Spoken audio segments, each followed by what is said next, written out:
Boa tarde, eu queria dar as boas-vindas a vocês a mais um webinar, mais uma conversa ao vivo do 31º Festival Internacional de Curtas-Metragens de São Paulo.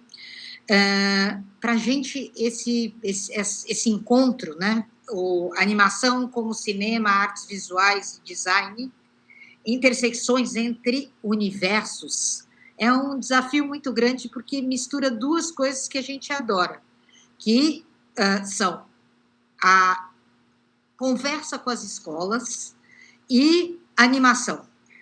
A gente é um festival que é um festival um pouco panorâmico, então tem festivais especializados em animação, tem festivais especializados em documentário, tem festivais especializados em cinema negro, e a gente tenta abordar todos esses universos com um encontro no formato. E hoje esse projeto, que é esse encontro, eu queria assim, começar agradecendo o João Paulo da USP, que no último momento nos propôs tanto essa programação que vocês podem conferir na nossa plataforma, www.kinoforum.org, quanto essa conversa com professores de animação de diferentes lugares do Brasil, reunidos no CEANIMA, né, que é o Seminário Brasileiro de Estudos de Animação, que, enfim, nos propôs essa programação tão saborosa vindo direto das escolas. Cada webinar que a gente faz, que a gente está inventando como o jeito de conversar durante o festival, ele é um desafio, porque é ao vivo cada um na sua casa, eu aqui no meu estúdio na sala de jantar, e eu queria fazer assim 2 destaques. A gente fez uma animação para a vinheta do festival esse ano, que foi um coletivo lá de Londrina, que se chama Leste BR, que fez a capa do catálogo e fez também essa primeira vinheta. Eu estava aqui vendo a vinheta e pensando, olha só que a gente começa o festival sempre com uma animação. E um outro agradecimento muito especial para o Museu da Imagem do Som. O Museu da Imagem do Som abarcou toda essa parte live do festival, que é também retransmitida na nossa plataforma, mas que é produzida por essa equipe incrível e que permite que essa conversa flua de uma maneira mais fácil, ao vivo, em casa. Eu queria convidar a Carla Schneider, que é da Universidade de Pelotas, que vai apresentar os outros participantes dessa mesa. Oi, Carla. Oi, Zita. E vai conduzir os trabalhos, né? Então, assim, é muito bom estar aqui com vocês e eu passo a palavra para você, Carla. Muito obrigada, Zita e o Kinofórum, pelo espaço aqui do debate, pela mostra que teremos mais adiante às 19 horas. Então, olá, pessoal, iniciamos aqui agora o webinar Animação como Cinema, Artes Visuais e Design, intersecções entre universos dentro da programação do 31º Festival Internacional de Curtas-Metragens de São Paulo, Kinofórum. Refletir sobre a animação enquanto linguagem que transborda os limites do audiovisual, que está presente em narrativas e interfaces digitais e mecânicas, no campo das artes visuais, áreas diversas e correlatas quando se pensa a formação do profissional de animação.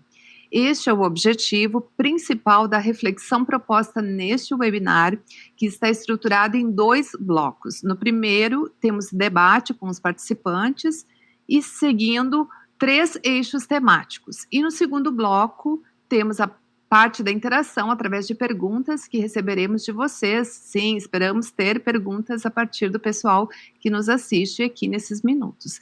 Eu sou Carla Schneider, professora e pesquisadora no curso Cinema de Animação da Universidade Federal de Pelotas, no Rio Grande do Sul.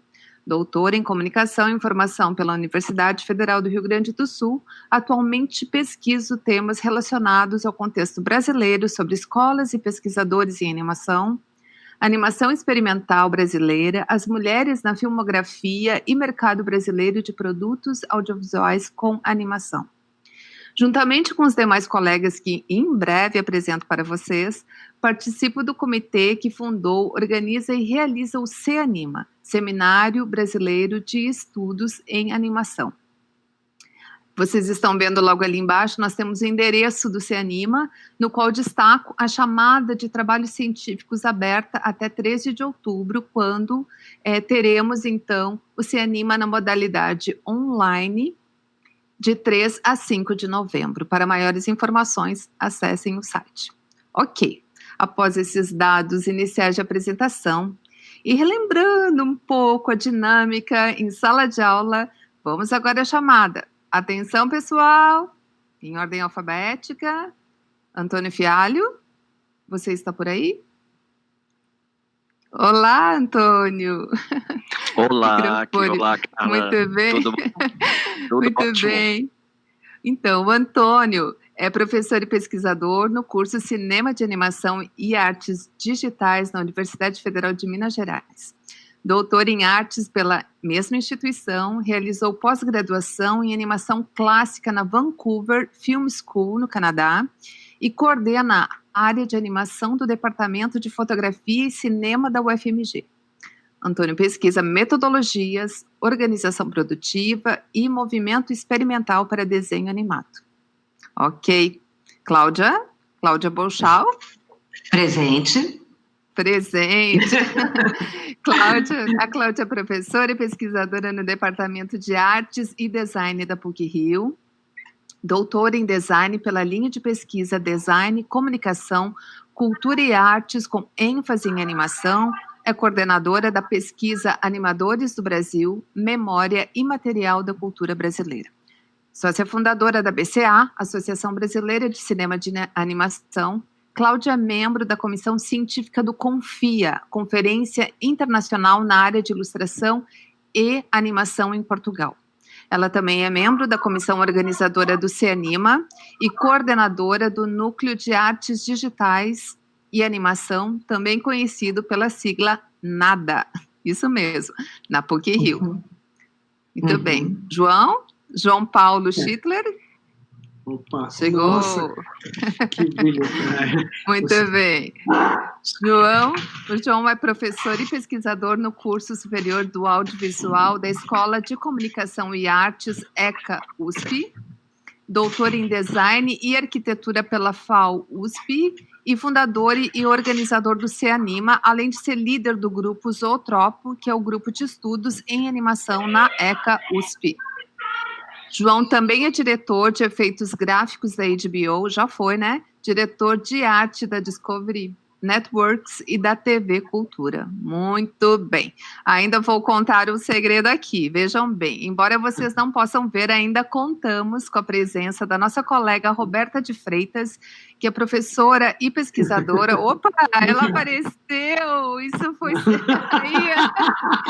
estava combinado, mas tudo certo. Obrigada. Então, a Roberta aí... Valeu. Não estava no roteiro, né? Não estava no roteiro, mas foi excelente para dar um alô, né? Então, professora e pesquisadora no curso de Design de Animação da Universidade Veiga de Almeida, no Rio de Janeiro, é membro também da comissão que organiza o CEANIMA.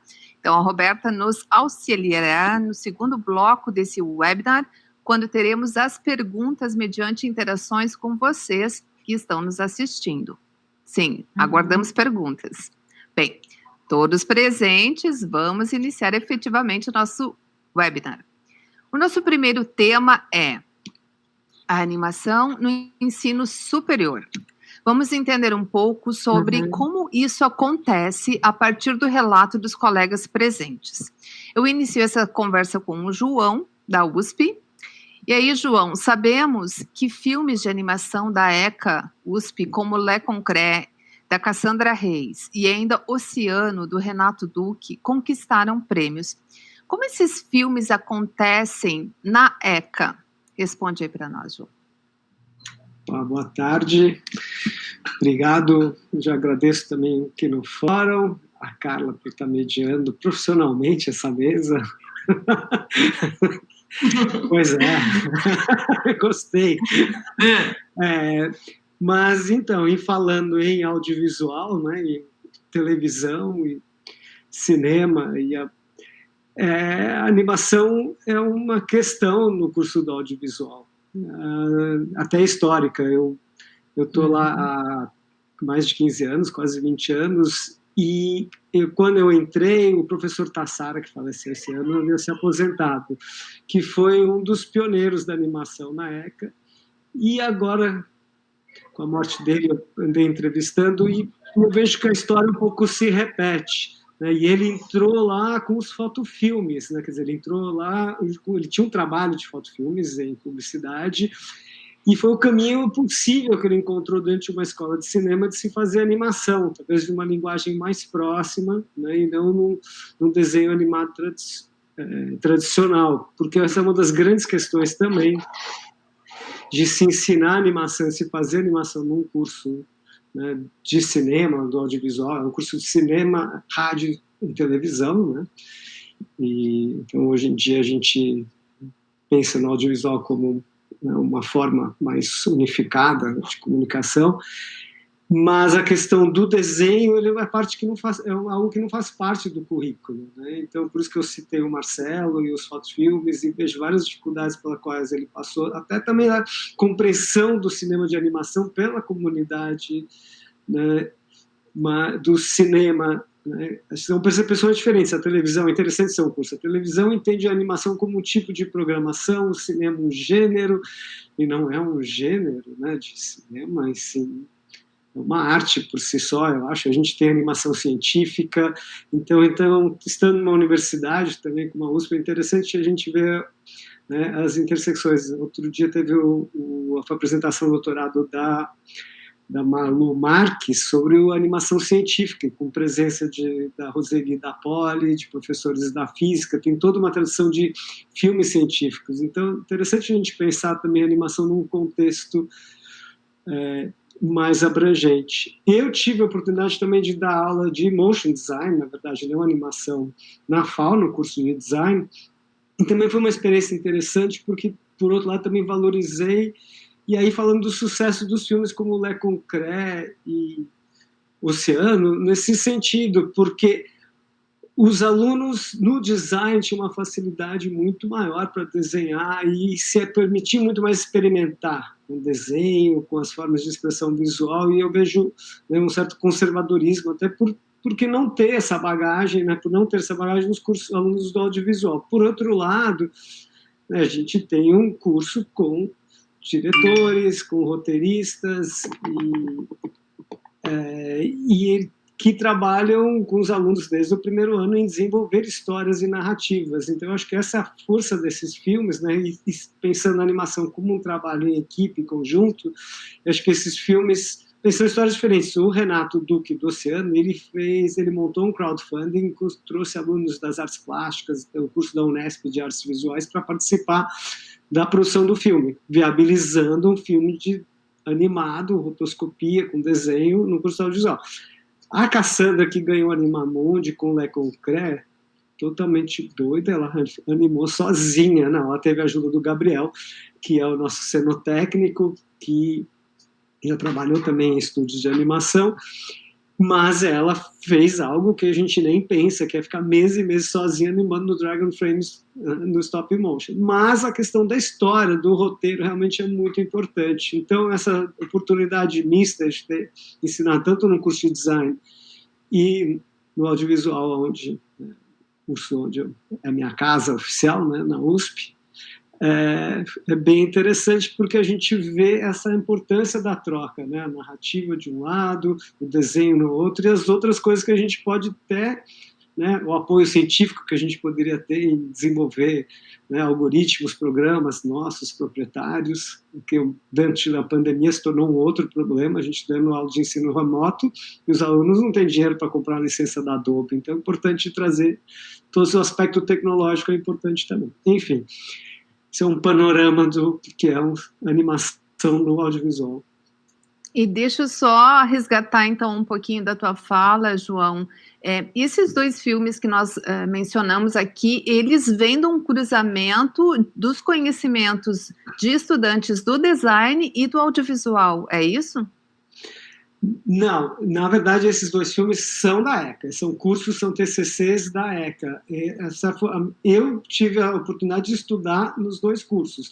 No entanto, O Renato, por exemplo, ele fez aula nas artes plásticas, que é dentro da ECA também, e chamou alunos de outros cursos, pagou os alunos. Ele fez um crowdfunding e contratou alunos profissionais para ajudarem. Então ele se colocou mais, embora ele desenhe, se colocou mais como um produtor e um diretor, né, num trabalho de equipe grande. Já a Cassandra fez o trabalho dela também com parceria também com estúdios de som, inclusive estúdios profissionais de música, né? Então, eu acho que assim, o curso audiovisual tem uma profissionalização bastante próxima do mercado. Então, eu acho que esses trabalhos finais acabam tendo um tipo de finalização de um filme que está pronto para ser distribuído. Então, eu acho que essa é uma das coisas que destaca em produzir um curso de animação. Mas tem muitos problemas em relação às dificuldades de conseguir montar uma equipe de desenho, porque a gente não tem colegas. E embora a universidade seja ampla, assim, ainda falta muito para as pessoas irem para as outras fronteiras. Eu brinco, né? Falo que são vários feudos, né? Que ainda é muito medieval, que o pessoal não vai no outro castelo, fala, pô, pessoal, é só uma ponte, os dragões são de mentira, pode atravessar ali, entrar naquele castelo. chama o pessoal das artes cênicas para fazer o áudio, chama o pessoal das artes plásticas para pintar, vai mais longe, vai na FAO, vai lá na Poli, quem sabe alguém ajuda a te programar esse plugin aí para você não ficar doido varando noite. Muito bem, então eu acho que é com essa deixa dessa necessidade da integração de áreas de conhecimento diferentes, de habilidades diferentes para se fazer um filme, é que eu faço aqui a ponte então com o Antônio, que o curso, né, de cinema, de animação e artes digitais está inserido dentro da Escola de Belas Artes, vem de toda uma tradição, né, Antônio, no ensino da animação desde meados dos anos 80. E aí, com frequência, encontramos filmes de estudantes selecionados em festivais importantes, né, como o Kinofórum e o Animamundi. Então, eu gostaria que tu nos contasse também um pouco de como acontece essa animação ali na UFMG. Bom, primeiro eu quero agradecer muito aos colegas do Cianima, Carla, agradecer a você, ao João e a Cláudia, a Roberta nos bastidores, evidentemente, por a chance da gente estar aqui debatendo, né, sobre o ensino superior de animação, que eu acho que é essencial a gente discutir esse futuro, inclusive, né, da animação, e, claro, a organização do Kinofórum por essa oportunidade. Né. Bom, eu queria colocar assim, de debate, até antes mesmo de falar sobre o nosso curso, né, de graduação em animação, eu queria colocar um pouquinho sobre essa formação da UFMG, esse histórico da UFMG, nas relações com as artes visuais e o cinema, né? Eu imagino que a Cláudia vai aprofundar um pouquinho mais nessa relação do design com a animação. Eu acho que essas relações, que é o primeiro tema do debate, eu acho que elas são quase indissociáveis, elas são meio intrínsecas. Isso tem a ver com a própria história da animação, né? Se a gente pensar que a animação foi construída, né, materializada pela sucessão de imagens fixas colocadas em dispositivos manuais, quer dizer, flipbook, o zootrópio, né? E se essas imagens eram representações gráficas de desenhos, quer dizer, não eram fotografias ainda, né, nós temos aí já estabelecidas as relações entre as artes visuais e a animação. Quer dizer, isso antes do cinema. Então, claro que nesse momento o efeito óptico era só mesmo demonstrar pesquisas com a fisiologia do movimento, não é? Mas as fontes eram figuras desenhadas. Então, quando esses dispositivos se tornam mecânicos para exibir imagens fixas geradas pela fotografia, nós temos então o registro da filmagem direta e o nascimento do cinema, o cinematógrafo como um marco, né?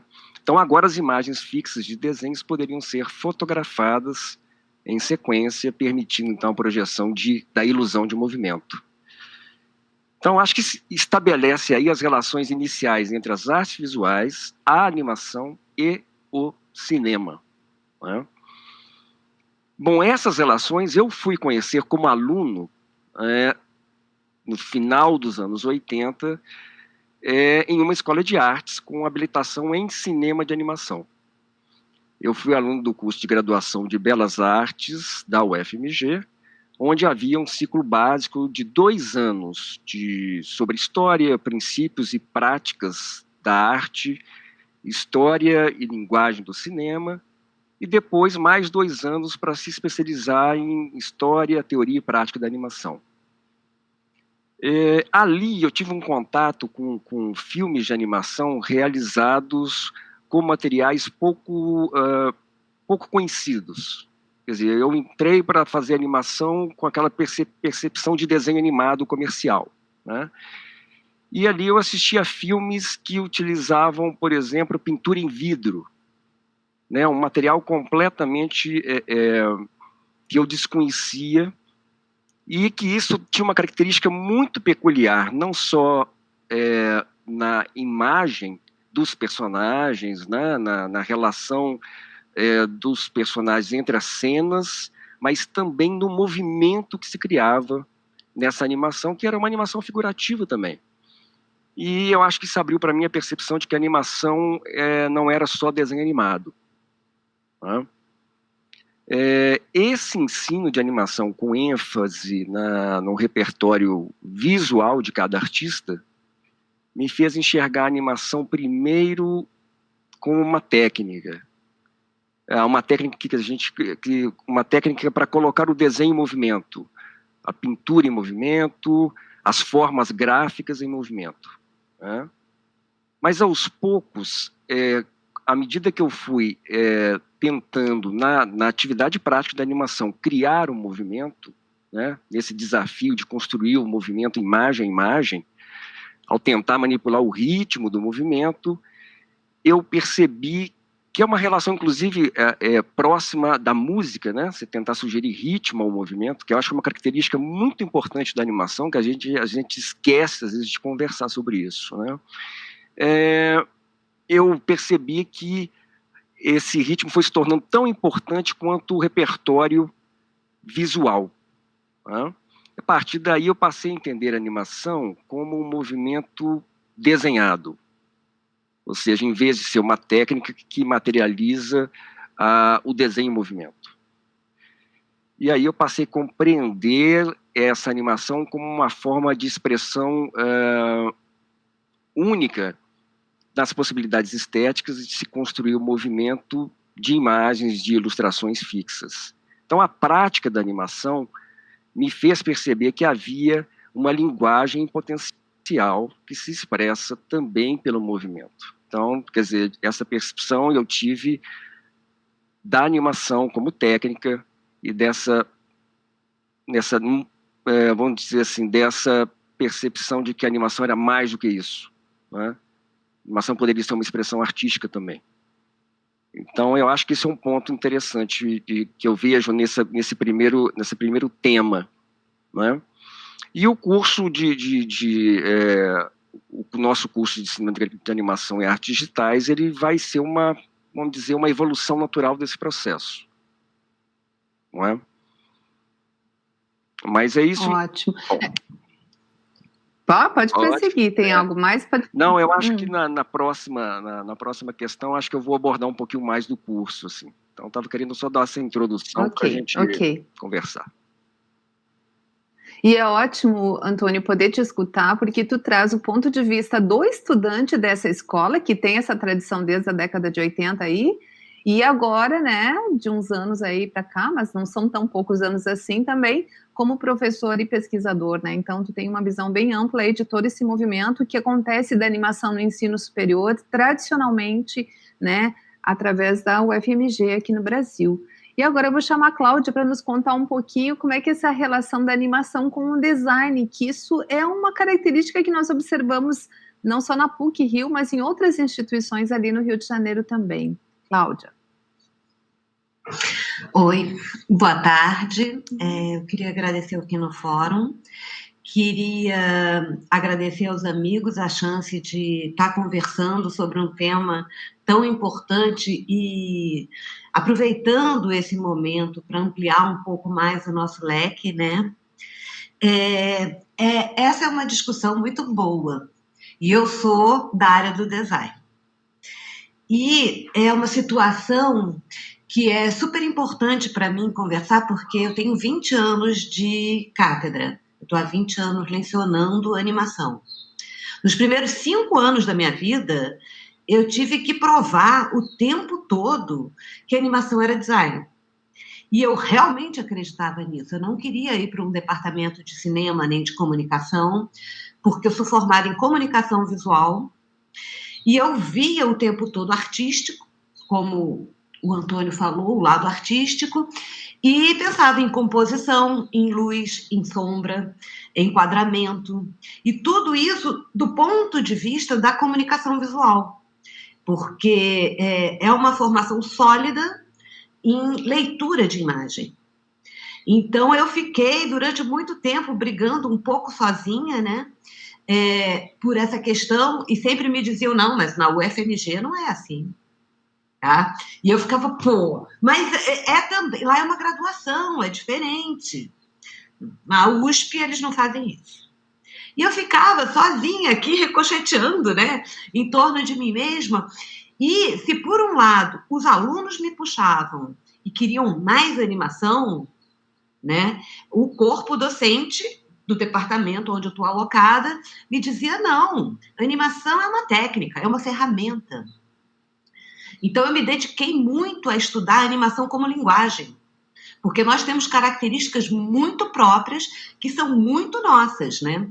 Claro que existe universidades fora do país onde a animação está no design, mas que tem uma carga maior de cinema. Tá? Então, eu tenho até alguns exemplos de universidades fora do Brasil, mas que, ao mesmo tempo, trazem o cinema para dentro do design. E aqui tem um cabo de guerra, né? Um cabo de força ali, procurando um espaço, né, numa indústria que ainda não está tão bem solidificada como nós gostaríamos. Então, quando eu falo isso, eu falo porque a gente teve uma produção muito oscilante ao longo dos 100 anos que nós tivemos. Teve um período que nós tivemos única e exclusivamente na publicidade. Por quê? Porque era onde nós podíamos estar. Então, a animação ela é muito versátil e muito adaptável. E, de uma certa maneira, a gente quer ampliar horizontes e não restringir. Então, a diversidade da animação também é muito grande. Tá? Quando eu falo em diversidade, eu falo não em técnica, não é em ferramenta, não é 2D, 3D. É diversidade no sentido cultural, no sentido de comunicação, de novos conteúdos, de conteúdos difíceis, de inclusão. Então, a animação tem por si esse talento, né? E é justamente, uma área tênue, é um limite muito tênue entre essas áreas, tá? Mas a disputa só faz a gente perder território. E aqui, nesse encontro, eu acho que a gente vai poder justamente, né, lapidar, né, essas pontas para que a gente possa realmente aproveitar a interdisciplinaridade da animação. Tá? Perfeito, perfeito, porque eu acho que uma das intenções é justamente mostrar isso, assim, como é que acontece a animação no âmbito, né, educacional no Brasil, nessas intersecções de áreas, né, porque existe, então, esse entendimento da animação não somente como uma técnica, mas como uma linguagem, e como isso pode ser explorado através do design, através das artes visuais, através do próprio audiovisual. Eu, no meu contexto da UFPEL, também tenho uma trajetória mais parecida ali com a UFMG, por estar dentro de um centro de artes, né, mas eu acho que todas elas são válidas e é importante esse diálogo que nós queremos reforçar aqui, né, Cláudia? Muito bem. Para finalizar, posso finalizar, Carla? Claro, claro. Tá? Olha só, gente, quando a gente foi convidado para conversar sobre isso, a gente fez um mapa mental para poder entender o que a gente ensina, tá? Quais as nossas trajetórias e depois qual a trajetória do mercado, né? O que a gente tem para oferecer e o que o mercado pede dos nossos alunos. E descobrimos que nem sempre isso é a mesma coisa. Tá? E é um momento ótimo para refletir sobre isso, principalmente por causa da demanda online, que agora virou uma tsunami, né? Então, tem aqui a cola. Isso. E a Cláudia está me ajudando a inserir já o nosso segundo tema aqui do debate, que é justamente num mundo contemporâneo, abalado por tantas demandas, como deveria ser a formação em animação no Brasil. Então, Cláudia, eu volto essa questão para ti, já que tu já começou a entrar nesse assunto aí, vamos lá. Tá. A questão do que se ensina na animação é muito urgente, porque é muito novo. Eu aprendi animação com mestres, tá? Eu tive a sorte de ter 2 mestres, que foi o Fernando Diniz e o Marcos Magalhães, fazendo um trabalho, e isso foi no começo dos anos 90, e nessa época, a única maneira de aprender animação era estando próximo de animadores. Então, para mim foi muito rico, mas tinha milhares de dúvidas que eu nunca conseguia tirar, que não tinha espaço, né? E eu, quando comecei a ensinar animação, eu pensei, por quê? Né? Por que eu estou fazendo isso se eu não aprendi dessa maneira? E eu percebi que era uma maneira de democratizar o conhecimento.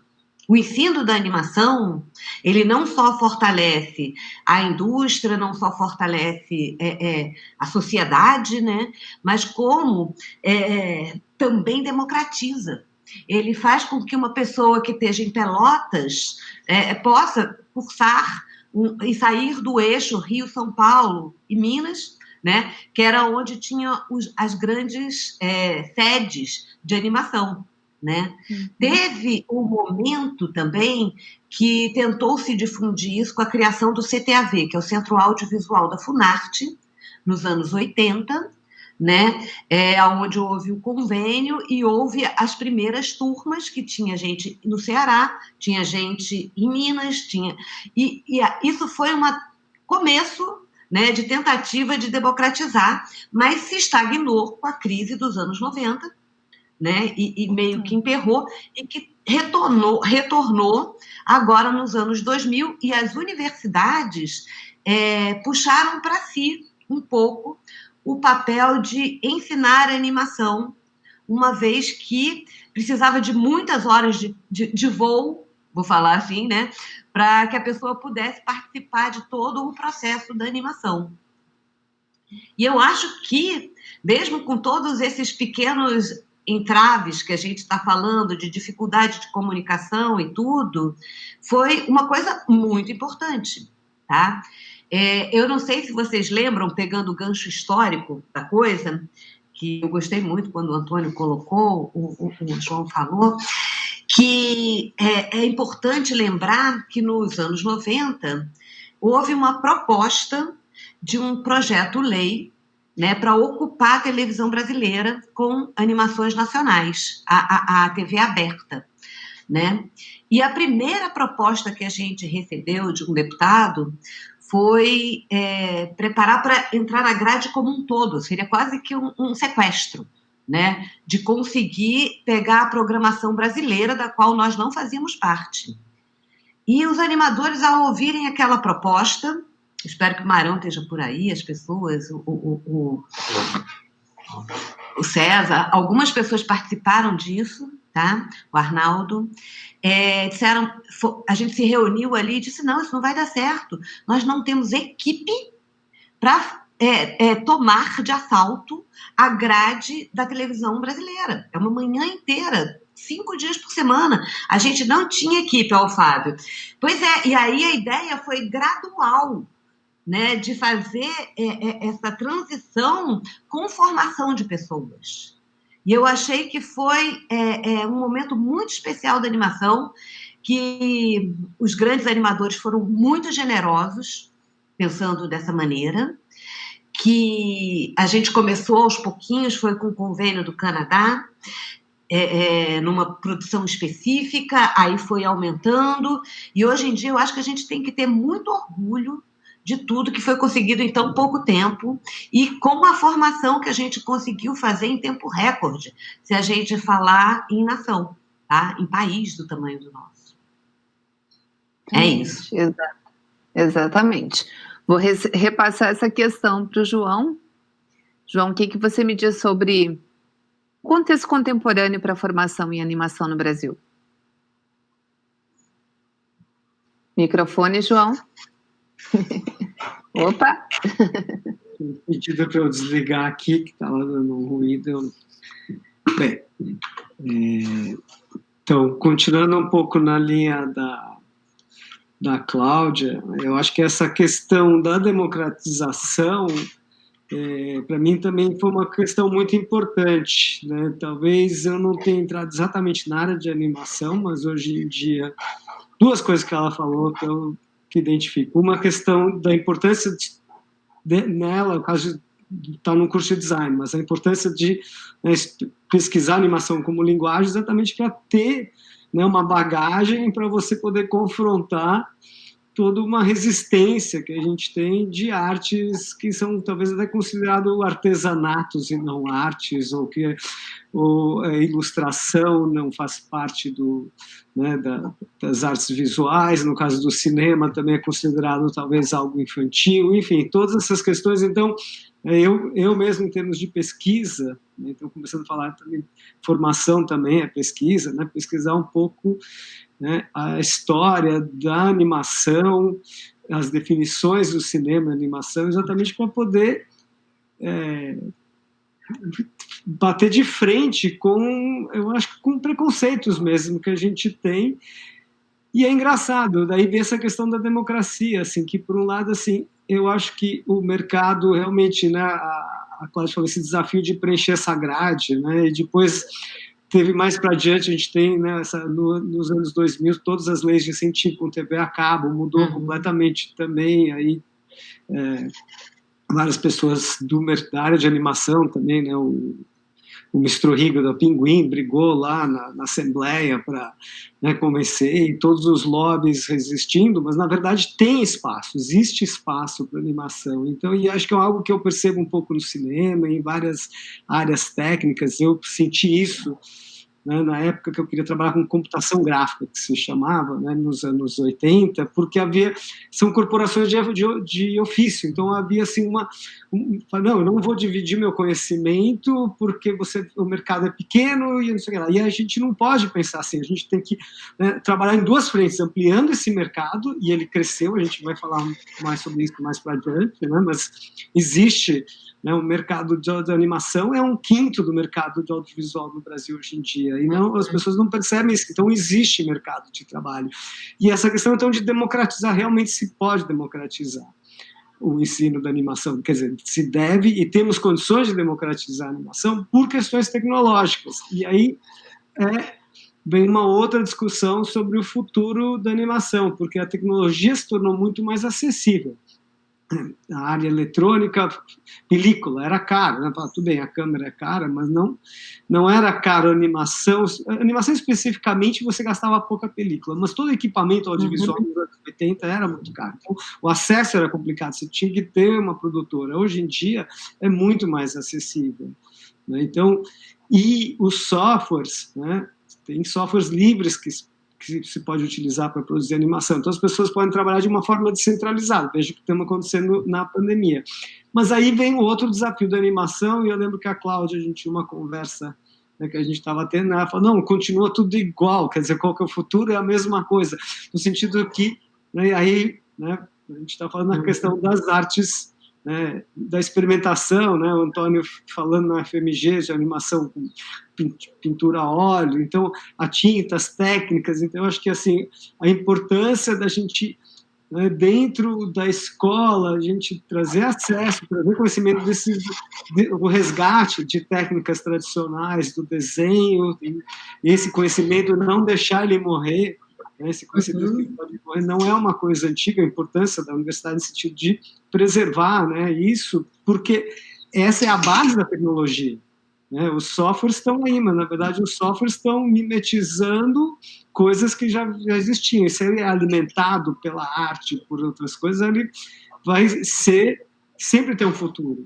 Então, esses dois lados, né? A gente ficou o desafio de formar um estudante que programa, que não é refém da ferramenta, e um estudante que pinta, e que não tem nenhum conflito em ser matemático e ser um artista plástico, tá?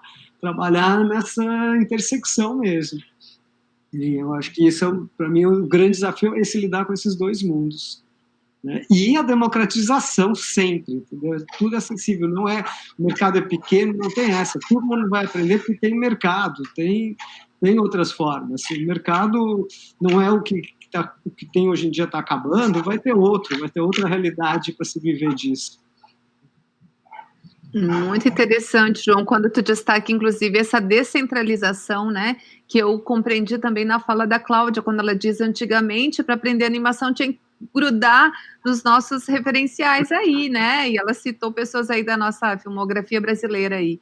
E hoje em dia não, né, como o João menciona, as tecnologias, especialmente as tecnologias digitais, facilitaram muito esses cursos como eu, que estão lá no sul do país, né, então as coisas vão acontecendo já de forma descentralizada, e eu acho que é um contexto bem contemporâneo.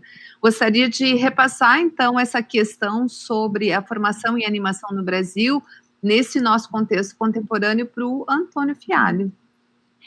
Então, eu queria pegar essa deixa do João, das relações entre animação e tecnologia, né? Porque isso é da história da animação, né? Então, se os primeiros dispositivos manuais depois se transformam em dispositivos mecânicos, e eu ainda peguei uma fase que a gente trabalhava, quer dizer, ainda trabalho com a mesa tradicional de desenho, né? Mas a câmera fotográfica, a filmagem, tinha uma mesa de trucagem, chamava truca. Então, para você realizar um pequeno movimento de câmera enquanto um personagem estivesse caminhando, era extremamente trabalhoso. Você ficava o dia inteiro, né? Porque você tinha que movimentar aquela mesa quadro a quadro também, trocar os desenhos, trocar a arte da posição da passada da perna, por exemplo, né? Pois é, e esses dispositivos, como o João colocou, eles se transformaram, vieram a ser eletrônicos e digitais. Então, esse facilitador do computador para o trabalho de animação permite hoje qualquer um fazer um filme em casa, né? Dependendo dos recursos que você tem para trabalhar, né? Então, você tem softwares específicos, você tem a câmera digital, ou seja, há uma série de facilitadores para se executar a animação, né? Mas na UFMG, voltando aí, fazendo até uma ligação com o que eu tinha dito anteriormente, quer dizer, se a animação se desenvolveu como uma extensão da formação em artes e cinema, né, e ainda com uma habilitação em cinema de animação, que era inclusive dessa associação do CTAV com o National Film Board, que a Cláudia disse, né, dali que vai surgir a habilitação em 1985. Eu acho que até ela surge antes e com esse convênio vira um conteúdo, inclusive, para se trabalhar a habilitação, né? A gente tentou há 11 anos atrás, criamos, na verdade, em 2009, o curso de graduação em cinema de animação e artes digitais. Quer dizer, a gente tentou expandir, então, essa extensão da formação em artes e cinema para a mediação da tecnologia computacional, não é? Então, que foi uma evolução natural da habilitação que nós tínhamos, né? Então, a área de artes digitais é uma área multidisciplinar, né? Eu sou, por exemplo, de uma formação específica em animação, né? Em cinema de animação, e trabalhei profissionalmente com isso.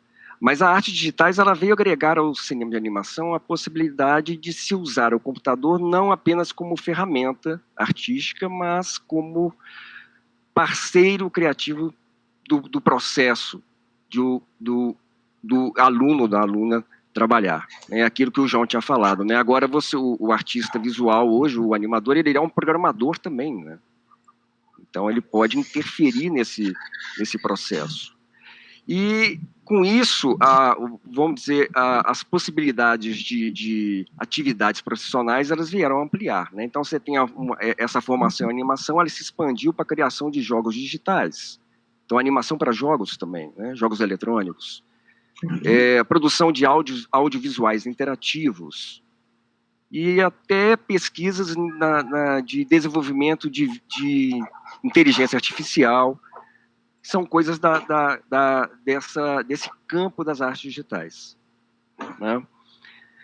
Eu acho que essa questão, o grande desafio é a gente tentar equalizar os anseios de uma carreira profissional dos alunos que entram para fazer um curso superior de animação, com uma formação humanística e reflexiva entre arte e tecnologia, né? Ou seja, equilibrar as demandas de formação para o mercado de trabalho com uma educação imersa na pesquisa e experimentação artísticas. E nós precisamos ter isso nas instituições federais, né? Nós precisamos refletir, pesquisar sobre o processo da animação.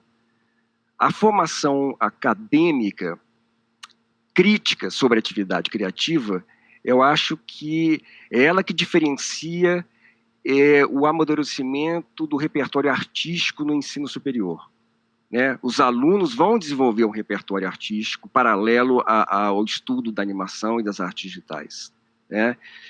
E essa estrutura curricular, eu acho que ela deve possibilitar uma dinâmica entre a atividade profissional e a investigação artística.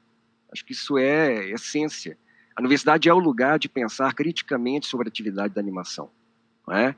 Descobrir métodos, mais do que ensinar software proprietário, né? Tanto que o nosso curso trabalha com software livre. Eu acho que isso é uma questão que a tecnologia vai mudar sempre com a animação, e vai mudar muito rápido, não é? Então, o que a gente tem que tentar estimular nos alunos é o pensar o movimento, construir o movimento e desenvolver e amadurecer o repertório desses alunos. Acho que é isso. Interessante. E nós já vamos, o Antônio me ajudou já a trazer elementos do que é o nosso tema 3, e até vou já devolver essa questão para o Antônio. Só antes eu queria lembrar o pessoal que está nos assistindo, que depois de encerrar o nosso terceiro tema, que em breve começaremos aqui a conversar, vamos abrir para uma interação, né, para trocar ideias ali, num sistema aí de perguntas e respostas. Então, aguardamos também as perguntas de vocês sobre esses assuntos e outras curiosidades que vocês possam ter relacionado com esses temas aqui da educação da animação aqui no ensino superior no nosso país. Antônio, então, eu acho que alguns elementos você já trouxe, mas eu vou reforçar, né, porque é o que introduz o nosso terceiro tema aqui no debate, que seria como instigar esse futuro profissional a ampliar seus horizontes e, ao mesmo tempo, lidar com os problemas atuais enquanto descobre a sua voz. E aqui você falou muito essa parte da formação humanística, reflexiva, né, de entender como que é uma demanda, né, que no mercado a gente tem que se encaixar nas caixinhas, exatamente, mas eu também posso ter, né, a minha expressividade, a minha voz, a minha reflexão. Então, como é que tu pensa toda essa questão aí? É uma questão complexa, essa, eu acho que é um outro ponto interessante.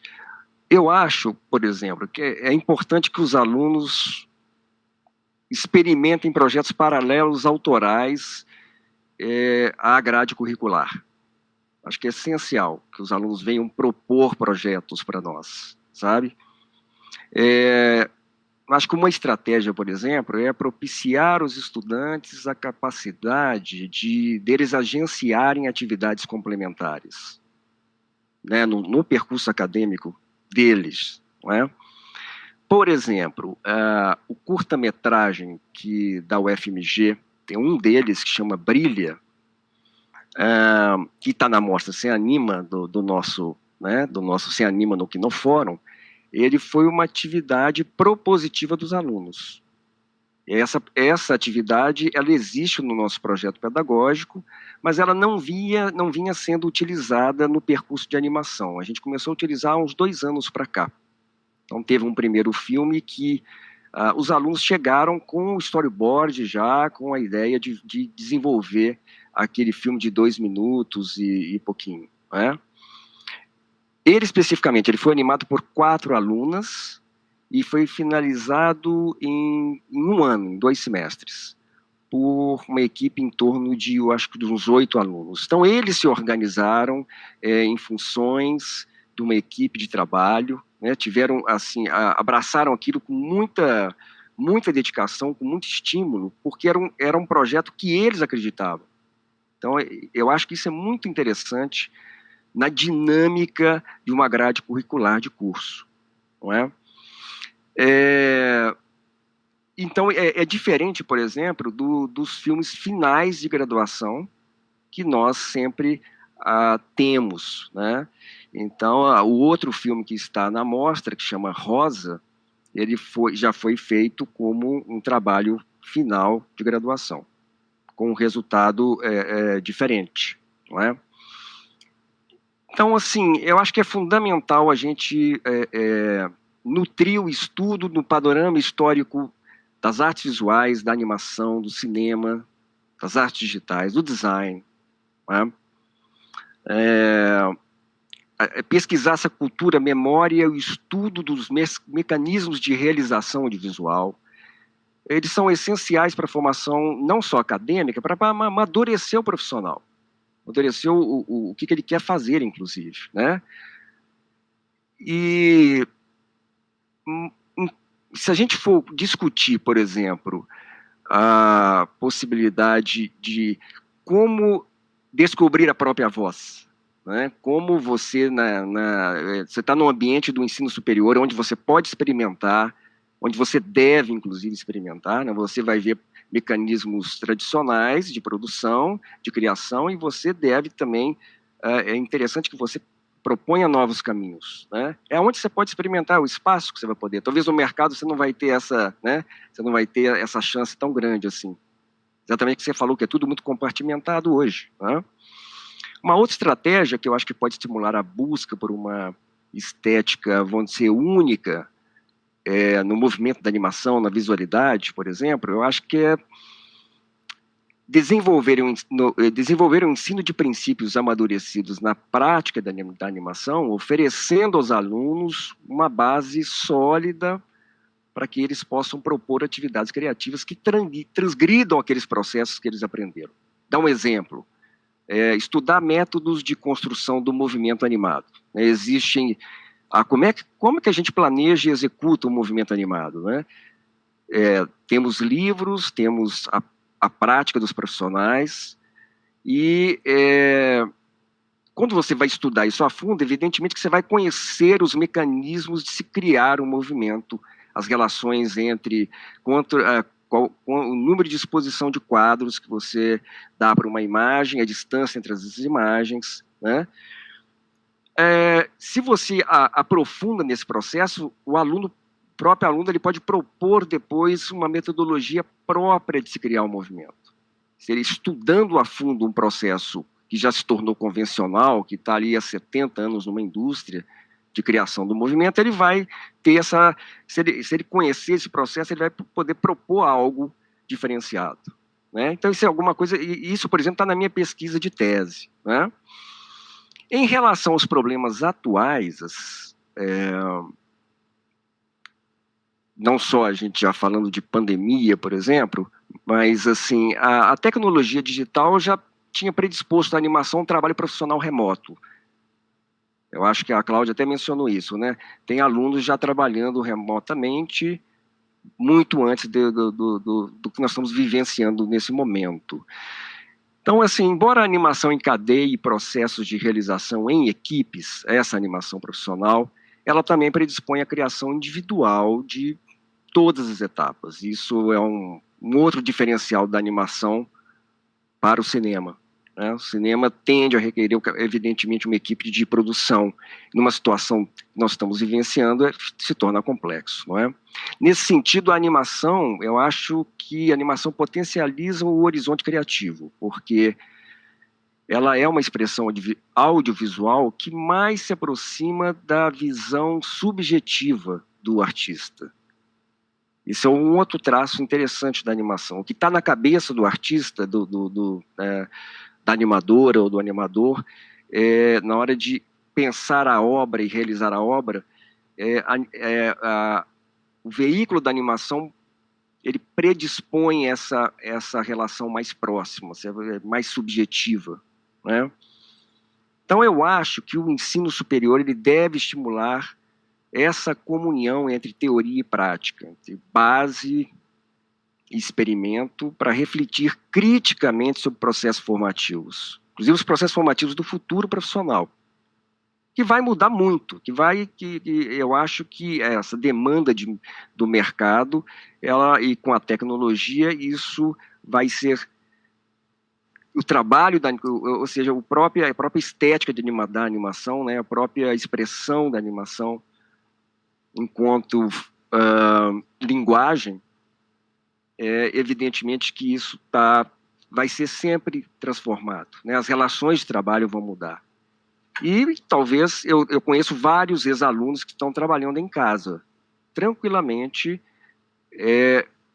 às vezes em comerciais, publicitários no mundo, e eles estão fazendo em casa. Já estavam fazendo isso, né? Acho que é isso aí.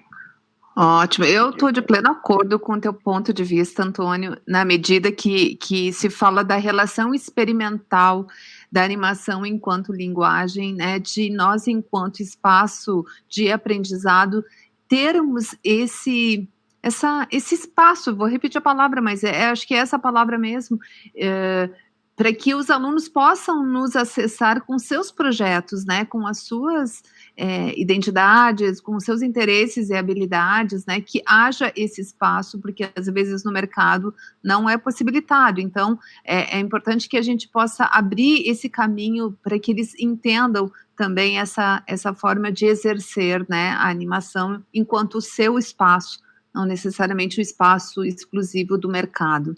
Eu vou passar aqui a questão para a Cláudia, mas eu queria fazer uma ponte num exemplo que o Antônio trouxe aqui, que é do filme Brilha, da UFMG, que foi realizado ali por 4 alunas. E aí me chamou a atenção o alunas, porque a UFMG, ali na coletânea de filmes que nós podemos ver, eles têm um canal específico no Vimeo, tem vários filmes brilhantemente, para usar a mesma palavra, dirigidos, né, e realizados por estudantes universitárias. Eu sei que a Cláudia também, né, quando a gente fala em encontrar a sua própria voz, a Cláudia também entende esse ponto de vista das estudantes. Cláudia, então eu vou deixar a questão aberta, não só da questão da mulher, né, na animação, mas assim, para que tu possa desenvolver também no teu ponto de vista como é que seria essa própria voz.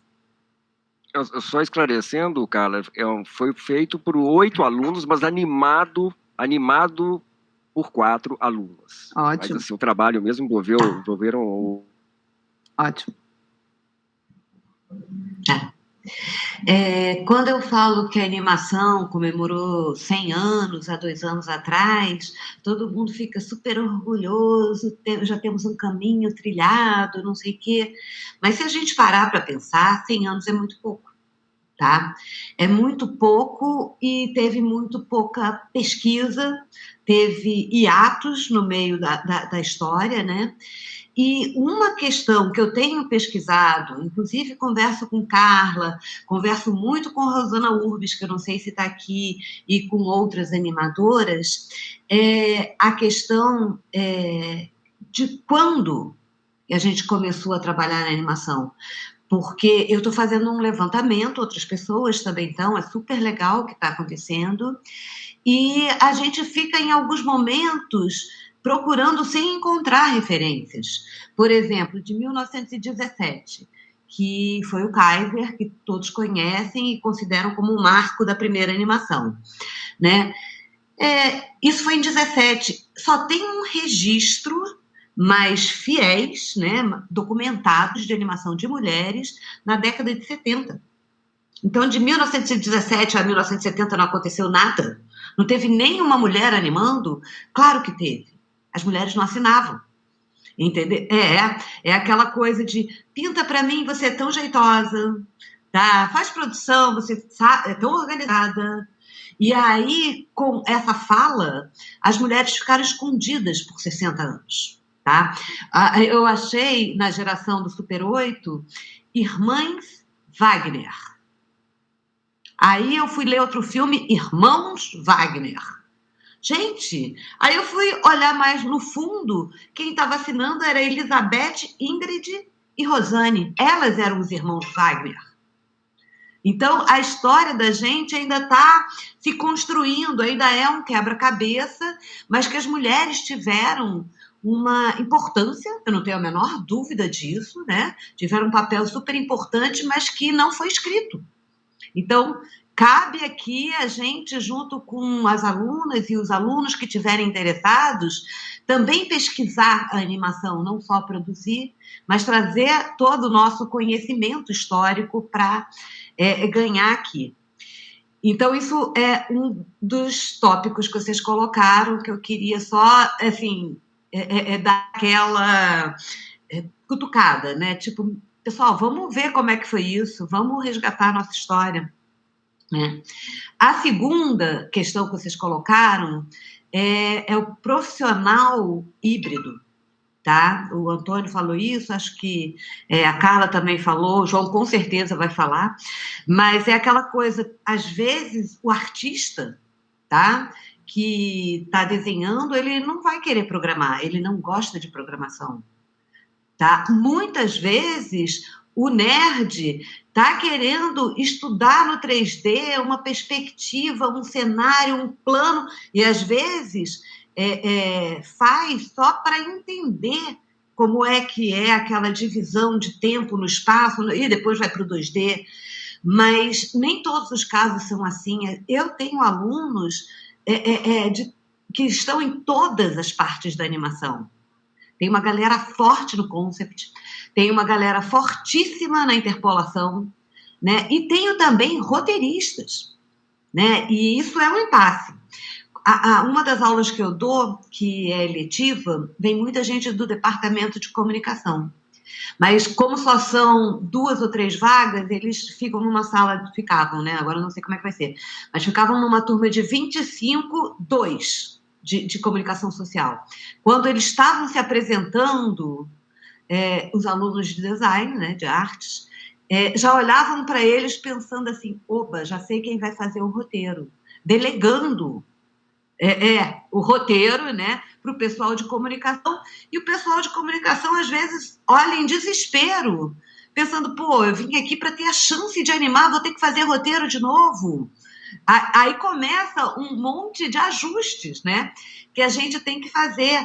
E muitas vezes eu falo para os meus alunos, vocês não têm que estar em todas as posições, tá? Isso foi uma coisa que veio muito da tradição dos animadores de trabalharem sozinhos, corajosamente sozinhos, escondidos, e que muitas vezes eram tão múltiplos enquanto artistas que faziam até a trilha sonora. Então, na história da animação, a gente tem um monte de pioneiros que meio que ensinaram esse caminho, né? Só que hoje em dia, eu acho que assim, a sociedade está mais facetada, o ensino está mais pulverizado, né? E que, diante de uma indústria como a que está se formando, é muito difícil você se manter como um homem-banda, né? Ou a mulher-banda, que é a ideia de tocar todos os instrumentos. Isso é uma questão na hora de ensinar, na hora de lecionar, é você conseguir perceber aonde o aluno pode aprender e não atuar, porque muita coisa você ensina sabendo que o aluno não vai atuar naquela área, mas que aquele conhecimento vai reverberar por toda a animação, tá? Mesmo ele não estando necessariamente naquela função.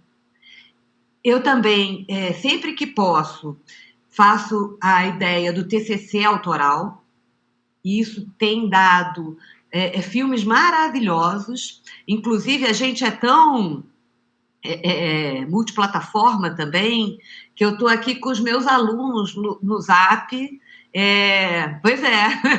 falando e respondendo aqui, respondendo lá, e fico super feliz com isso, né? Eu acho que é o momento que nós vamos ter que aprender a lidar, e eles estão animando enquanto estão falando comigo, porque estão por aqui de trabalho tendo que fazer uma entrega. Então, eu sei que eles estão conseguindo prestar atenção a tudo que está acontecendo aqui e trabalhando simultaneamente. Então, fora isso, ainda vai ter a entrada no mercado que a gente não sabe como será daqui para frente.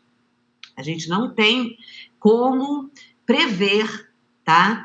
Os desdobramentos que vão acontecer, porque a animação ela está mudando de patamar, ela está mudando de logística, ela, na indústria do audiovisual, assim, a possibilidade mais rápida de retomada que nós temos, justamente porque pode ser feita de casa, tem maiores problemas. Se está chovendo ou não, não é problema nosso, nunca foi. Tá? Aquela ideia de quem trabalha com cinema que tem que sair para fazer uma externa e que fica desenhando solzinho para não chover, nós não passamos por isso, não consta. Tá? Nossos problemas são outros. E então a gente pode e deve conversar sobre mercado e como vamos formar o profissional do futuro. Vamos formar o profissional do futuro, que eu até brinquei, né? E o João lembrou aí que eu fiz, cara, vai ser do mesmo jeito. Tá? Vamos continuar fazendo o que sabemos fazer, só que numa plataforma diferente, mas não sabemos quais são os tentáculos que vai se abrir daqui por diante. Bom, pelo menos eu não sei. Não sabemos. Vou passar essa questão para o João, então. Como instigar esse futuro profissional, João? Qual é o teu ponto de vista? Microfone. Opa, oi. Então, eu adoro essa brincadeira de ficção científica, de cenários futuros, assim, embora eu não sei qual que vai ser o futuro, mas e a gente está num momento que a gente sabe que as coisas estão mudando, mas a gente também sabia disso há 5 anos atrás, há 10 anos atrás, ou no bug do ano 2000, lembra do bug? Naquela época a gente tinha medo de um bug, né? Um bug digital, agora é um outro bug biológico. Mas aí a questão que a Cláudia falou das funções da especialização, é interessante isso, é algo específico até do curso do audiovisual da USP, que eu percebo uma mudança. Eu acho que o mercado antes tinha uma rejeição do egresso do nosso curso por ser um intelectual, e acho que mudou muito, pelas ferramentas, e as pessoas que estão estudando no curso, os estudantes estão saindo de lá, eles estão interessados em especializações. Então, a gente tem diretoras de fotografia, roteiristas, tem as pessoas nas especializações, que tem uma importância, que é uma forma da pessoa se posicionar no mercado, e, ao mesmo tempo, é a preocupação, porque o mercado talvez não seja esse, exatamente com essas funções.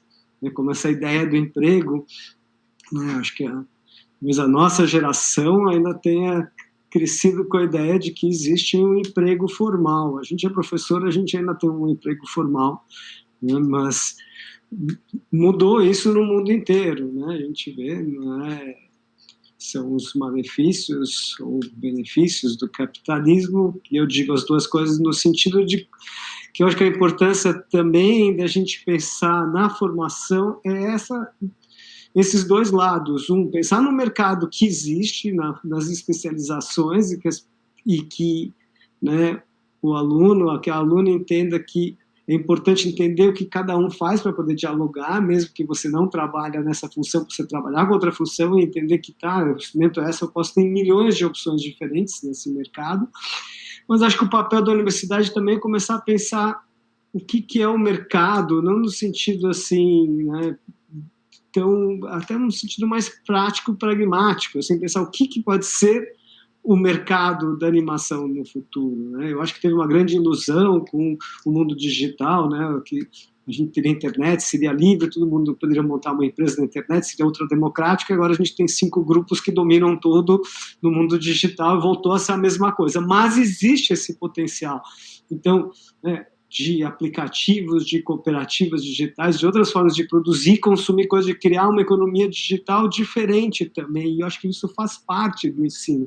Pensar o que é produzir animação, produzir games, né, e todas essas mudanças, porque realmente a gente vê, né, os filmes, os blockbusters, já faz alguns anos eu vi uma estatística de 9 de cada 10 filmes de Hollywood blockbusters têm efeitos especiais, quer dizer, eles não são mais live action.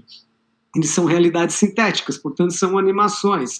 O mundo dos games, então, a ideia de um audiovisual sintético criado, que não importa que a chuva, a gente cria um dia de sol mesmo que esteja chovendo lá fora, né? Essa brincadeirinha que a gente tem, e todo mundo falava VR, mas acho que no meio dessa pandemia, a última coisa que eu quero fazer é me enfiar dentro de um óculos VR, mas um ano atrás só se falava que as pessoas iam se trancar no VR.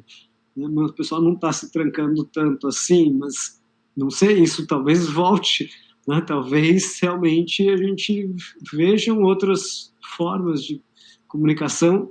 Por isso que acho que é importante a universidade pensar nisso, em formar para o imediato, para o agora, para o mercado possível, e ao mesmo tempo para gerar novas coisas. Eu vejo caso de sucesso de alunos que foram no departamento que criaram o 3%, tá? Não é animação, mas começou como um coletivo de alunos que passou por uma produtora, a Maria Bonita.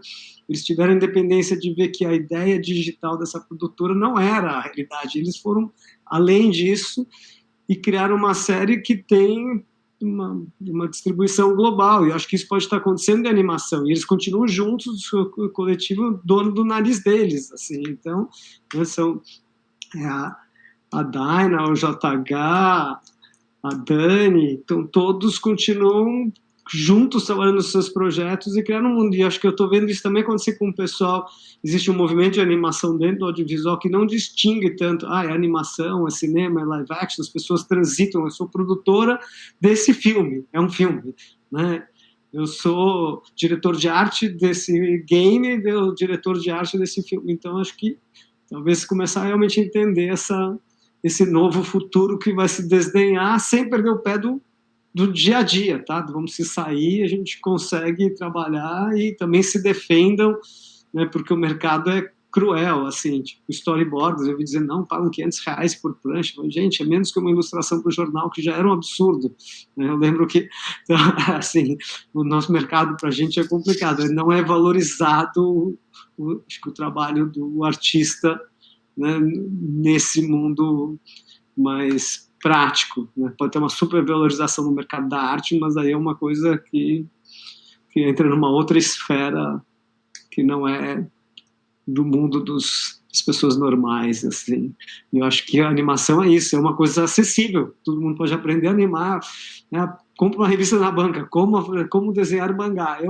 É meio assim, o clichê, né? A gente fala, não é isso, mas é uma possibilidade, alguém aprender a desenhar e arrumar um trabalho. Então, acho que a gente tem que pensar nisso também. Pensar como o futuro real e o futuro lá para diante, sempre os dois juntos. Ótimo. Eu também tenho essa mente aberta, assim, para a relação dessa mescla ou dessa hibridização, né, do audiovisual com a animação. Eu acho que as imagens contemporâneas vão muito nesse sentido, né? Bom, o que acontece? Eu estou de olho aqui no nosso relógio, então vou encerrar nosso primeiro bloco aqui dos nossos debates. Agradeço aos meus colegas, é muito bacana poder ter essa rede entre as escolas e os professores, e junto nessa ideia da descentralização. Então acho que todos puderam perceber, temos aqui o Rio Grande, os sotaques, né, distintos do Rio Grande do Sul, o mineirinho, a carioca e o paulista, o paulistano, não sei, mas é assim que funciona o nosso Brasil, né? E dentro desse âmbito educacional que nós representamos aqui, também acontece dessa maneira. Então, eu vou chamar a nossa microvinheta e aí iniciamos na sequência a interação com o pessoal nas perguntas e respostas.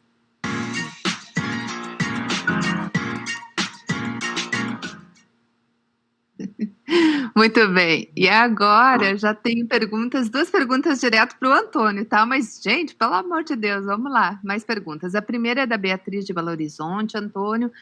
Ela quer saber sobre quais espaços você vê no mercado e academia para uma pessoa com formação híbrida, com esse perfil de quem programa e quem desenha. E aí eu só vou encaixar rapidinho ali, porque eu acho que, de certa forma, também não está tão distante. Tem a pergunta da Natasha Canesso, que é professora lá na Bahia, professora universitária, da Federal do Oeste da Bahia.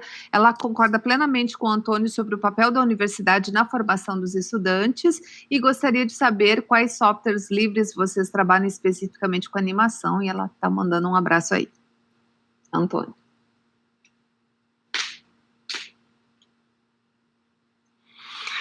Bom, os programas que a gente tem utilizado, lembrando 3 aqui, especificamente. Um chama Krita, que é um programa que a gente usa para fazer desenho à mão, mas feito na mesa digital. Então, é um programa que a gente está ainda trabalhando. Ele não era exatamente um software específico para animação, me parece que era mais de tratamento de imagens, e ele tem tido aí, parece agora, uma interface com animação, e eu acho que ele é de código aberto, então as pessoas têm melhorado o timeline do programa, e a gente está experimentando com o Krita. Um outro é o OpenToons, que era um antigo software dos anos 90, chamado Toons, se transformou em código aberto, e a gente tem utilizado o OpenToons para desenho de papel. Então, temos uma webcam para capturar os desenhos, e o OpenToons, então, para montar no timeline.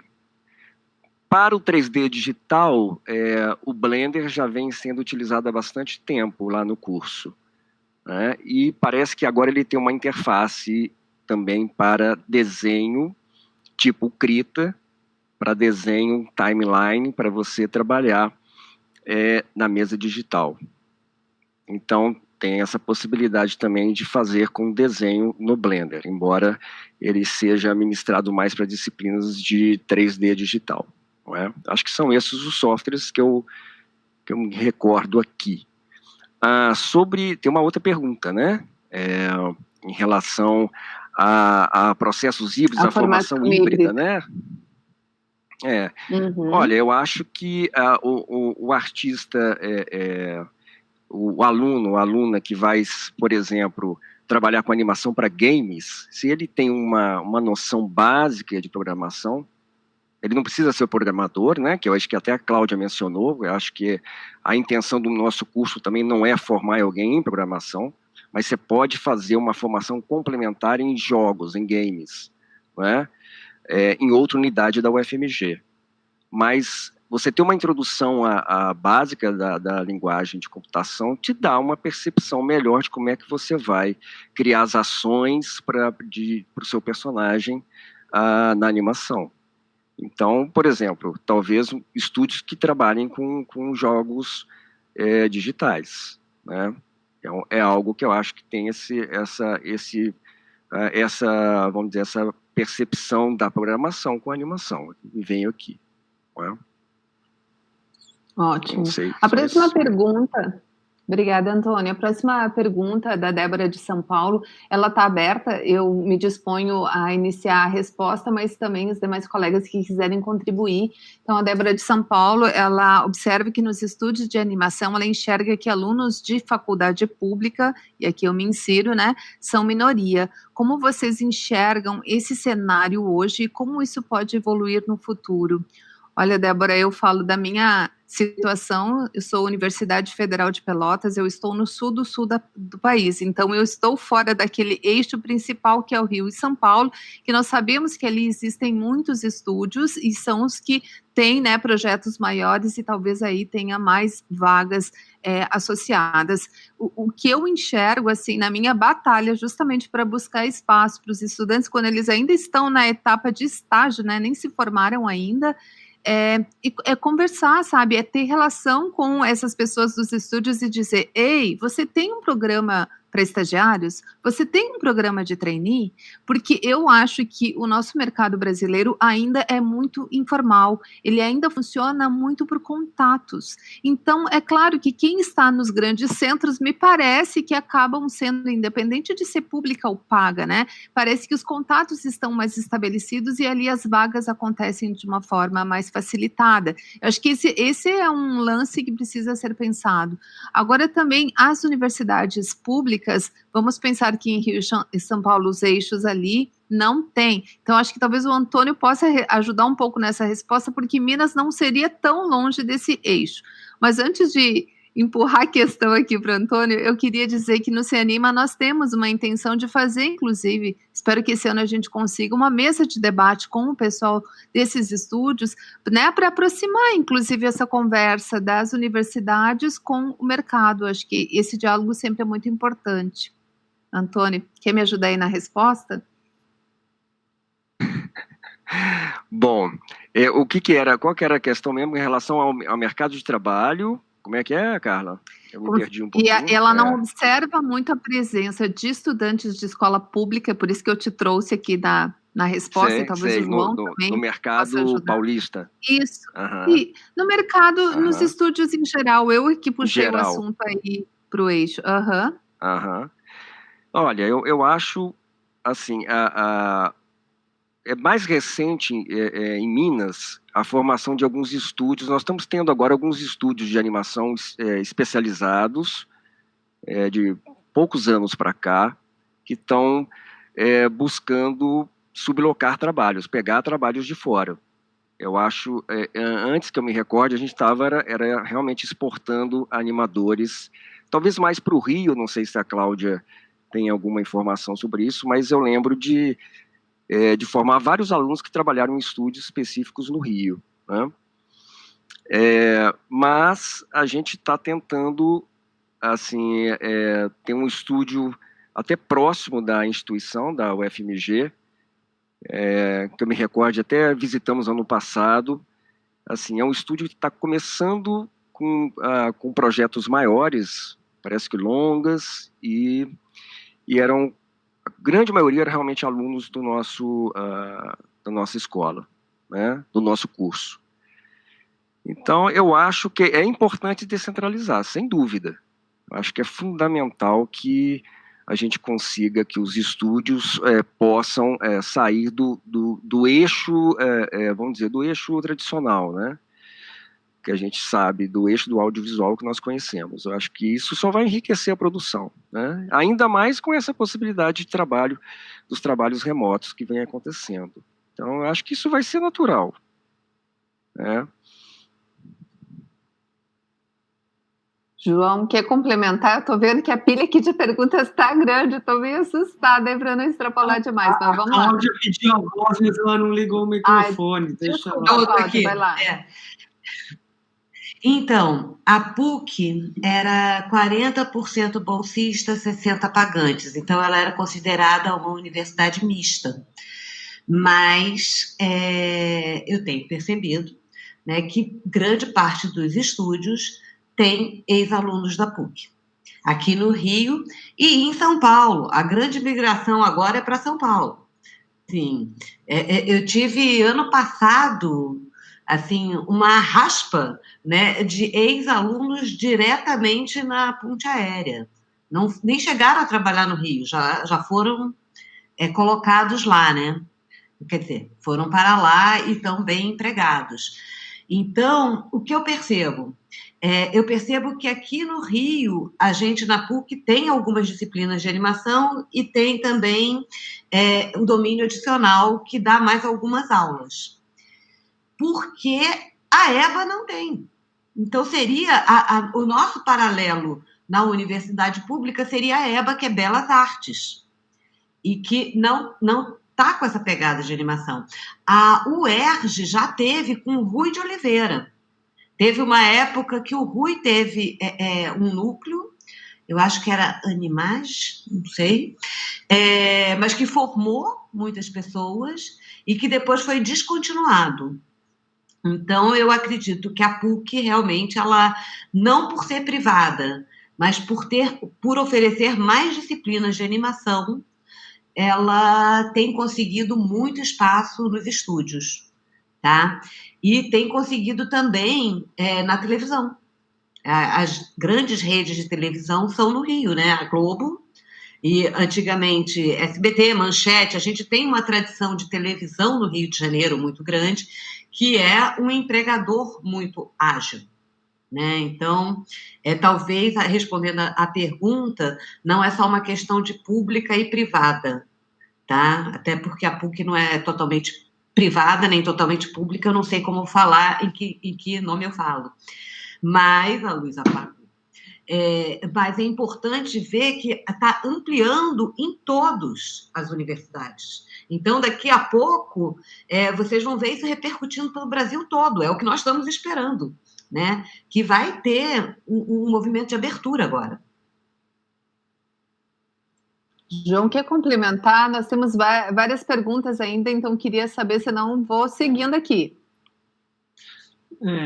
Não, eu só queria fazer um comentário breve, porque eu acho que uma coisa que mudou na USP é que esse ano, acho que 50% vão entrar pelo SISU, vão entrar por sistemas de cotas, vieram de escola pública. Então, não é só a questão da universidade pública também, porque a gente tinha uma universidade pública e que a gente tinha alunos que não necessariamente eram vulneráveis como hoje em dia. Então, a questão anterior era o mercado não achar que a universidade estava preparando para o mercado. Agora a gente tem outras questões que estão surgindo, que era um mercado talvez não ter um mercado grande o suficiente ou não tão informal que possa atender uma demanda, né? E, de novo, aquela questão, como é esse mercado, como é que a gente cria esse mercado, é uma questão conjuntural do Brasil mesmo, como é que a gente, qual é a economia, acho que isso repercute em tudo. Ok, eu vou para a próxima, que eu acho que tem um assunto relacionado, que nós falamos a questão geográfica aí, falamos Rio, São Paulo, Minas, Pelotas, mas vejam bem, aqui o Vinícius Augusto Bozo, que é roteirista de Fortaleza, no Ceará, ele faz um pensamento em relação ao trabalho remoto que vivenciamos hoje, né? Então, quais são as vantagens que vocês enxergam nessa ampliação do trabalho remoto na animação? Isso vai ampliar ou pode canibalizar ainda mais o mercado? Isso já era algo que acontecia, mas com a pandemia isso tomou outras proporções. Que tal? Posso fazer um comentário.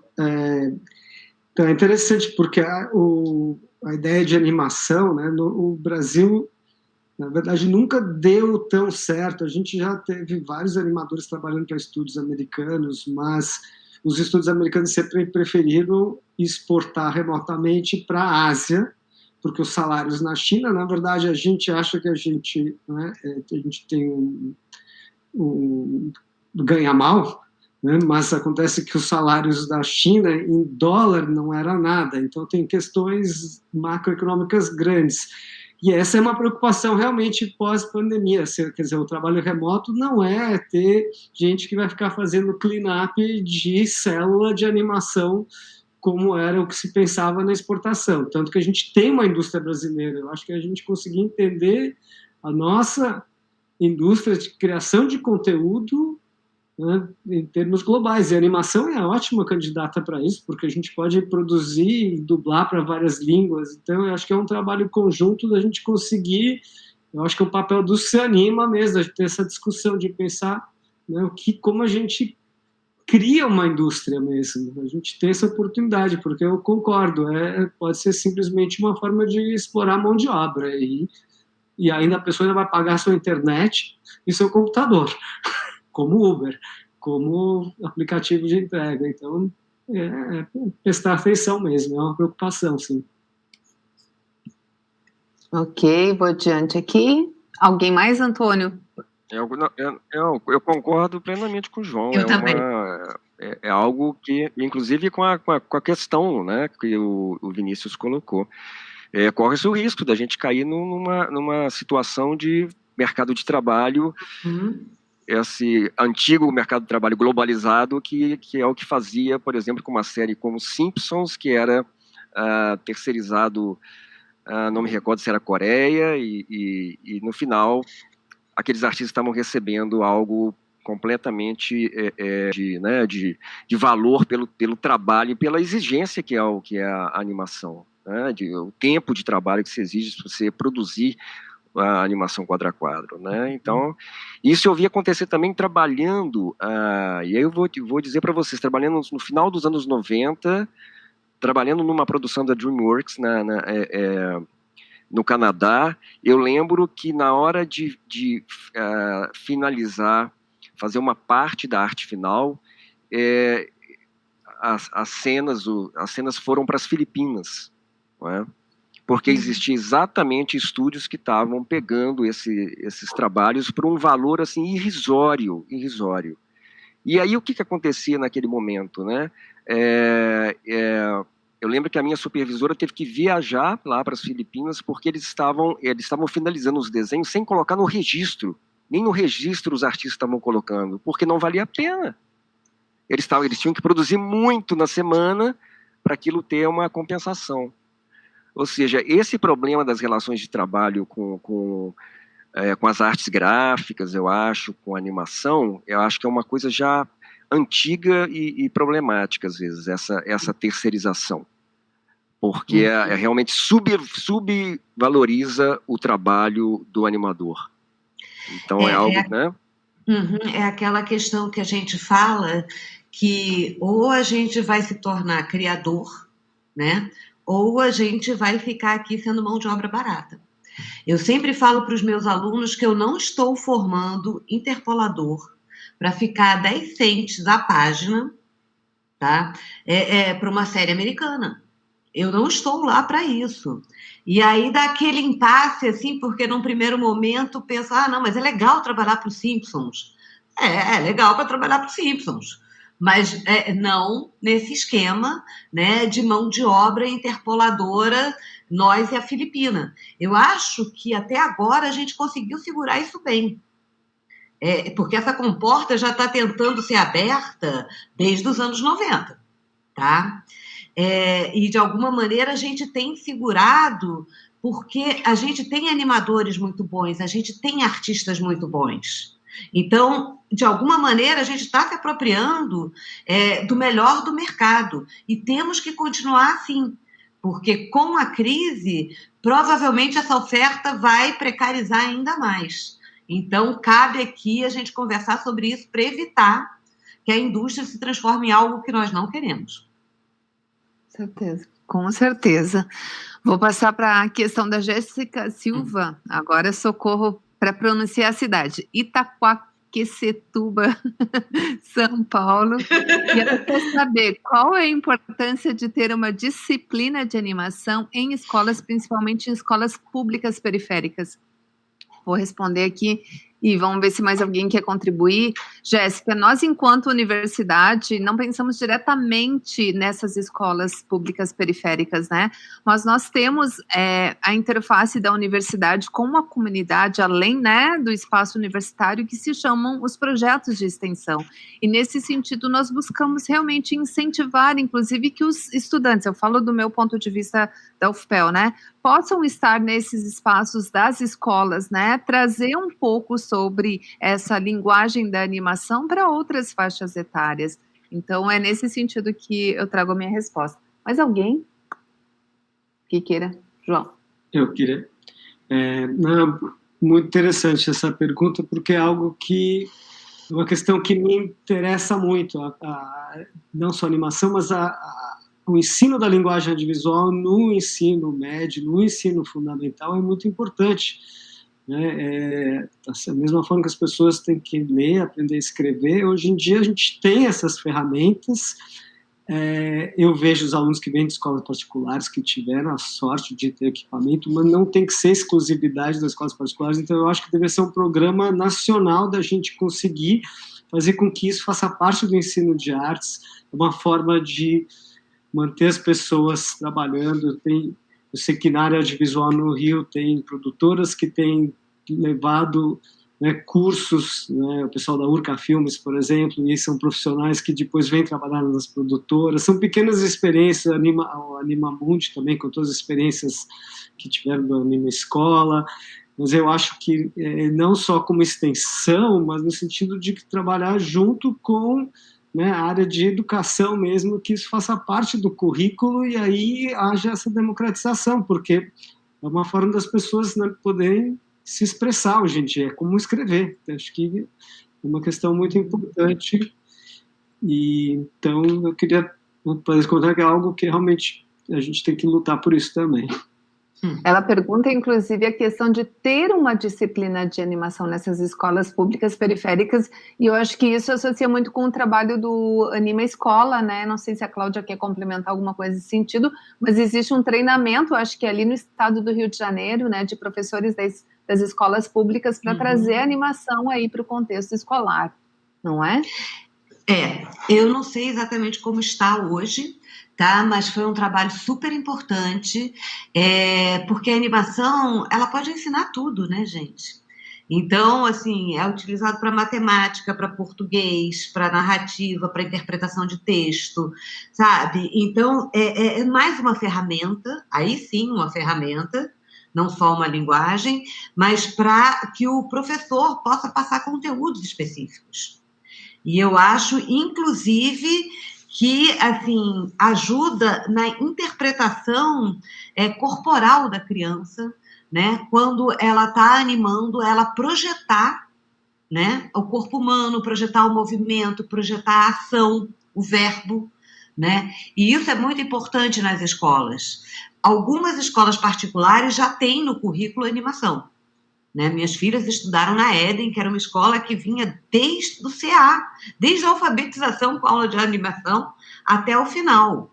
Mas isso é raro. As escolas municipais e estaduais, elas não costumam ter na grade, são oficinas, são eventos pontuais, é quase que um brinde, é quase que um bolinho de chocolate por ano.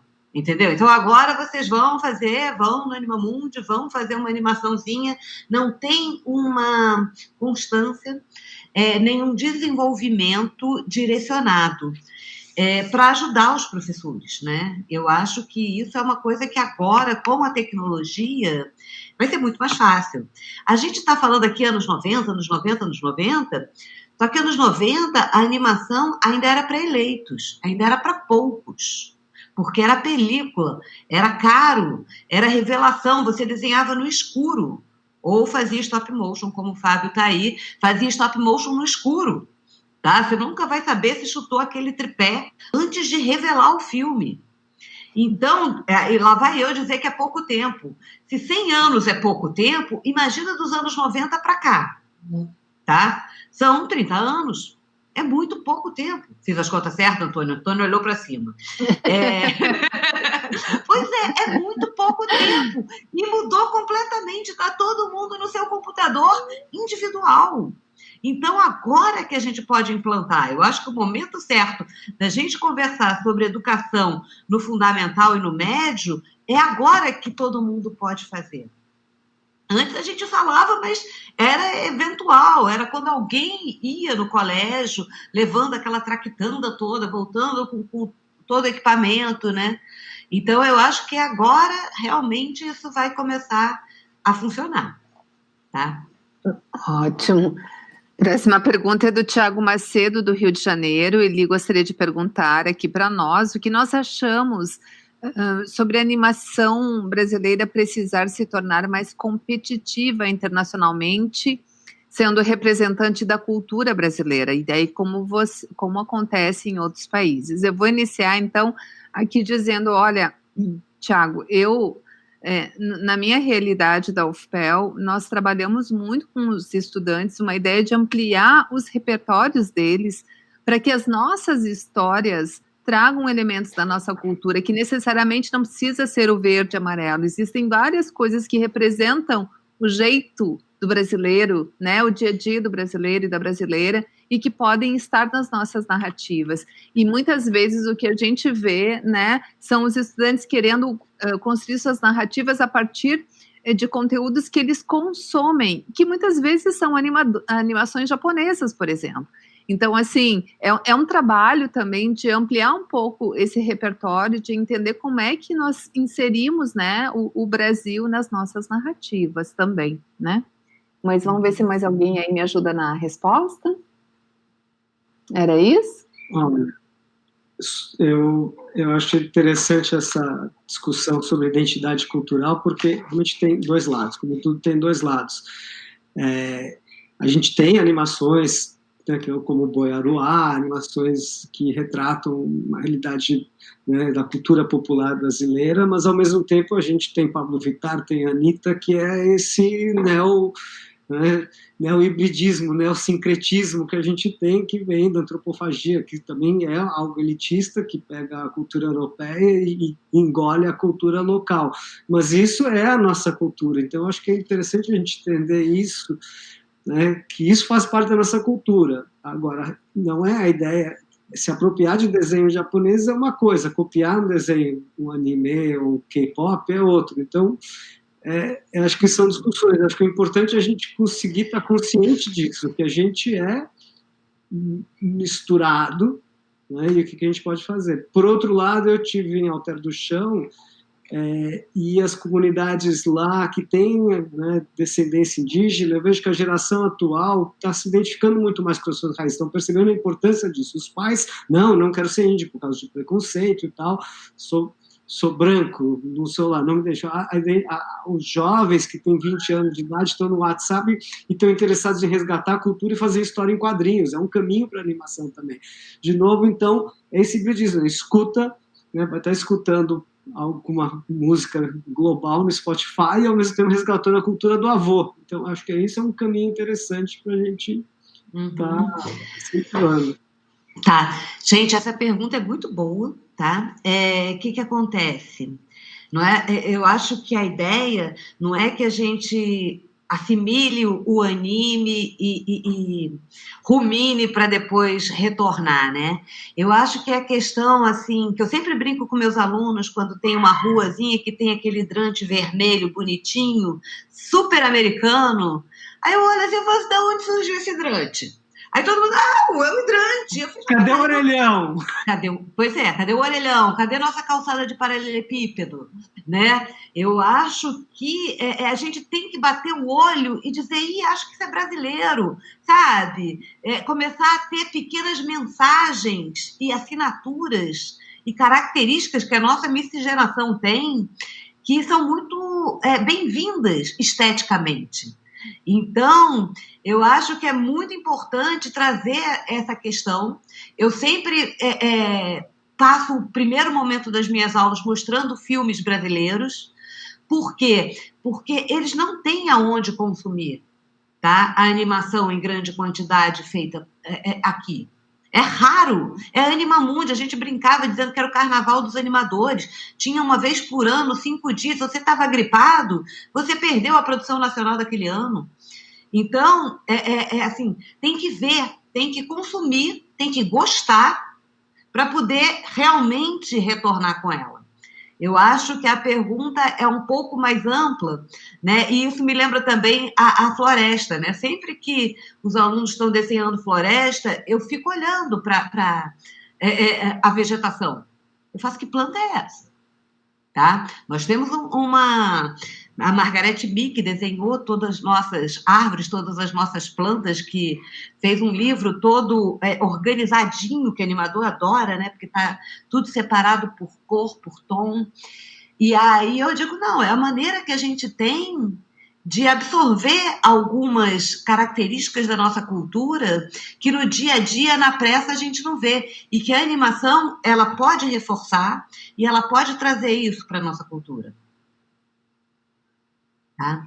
Então é isso. Olha, eu só lembrando aqui, por exemplo, né, nessa questão, um dos filmes da UFMG que está na mostra, que é o Rosa, a temática é o folclore brasileiro, há uma relação clara com isso, e isso foi até um dos motivos que a gente escolheu o filme. filme bem realizado tecnicamente, mas está trabalhando com uma coisa da cultura brasileira ali. Há uma reflexão crítica sobre isso, e eu acho que a gente quer mais filmes assim. Se a gente pensar do ponto de vista da formação na universidade, nós queremos filmes que abordem mais o nosso universo, até porque a nossa animação precisa de uma identidade, ela não tem ainda uma cara, porque, igual a Cláudia falou, é muito recente. A indústria nossa está ainda, ela tem sim, pontos, ela não tem exatamente uma indústria da animação permanente no país, no sentido assim, uma indústria que está efervescente e crescendo, né? Eu acho que a gente precisa desenvolver isso aonde nós podemos, que é o lugar, eu acho que é a universidade pública. Agora, se a questão, eu fiquei na dúvida se a questão falava um pouquinho de reserva de mercado, se tinha a ver um pouco com formação profissional, porque vários países que conseguiram buscar uma animação com uma assinatura própria, são países que investiram nisso, né? São países que fizeram políticas públicas para o audiovisual, especificamente para a animação.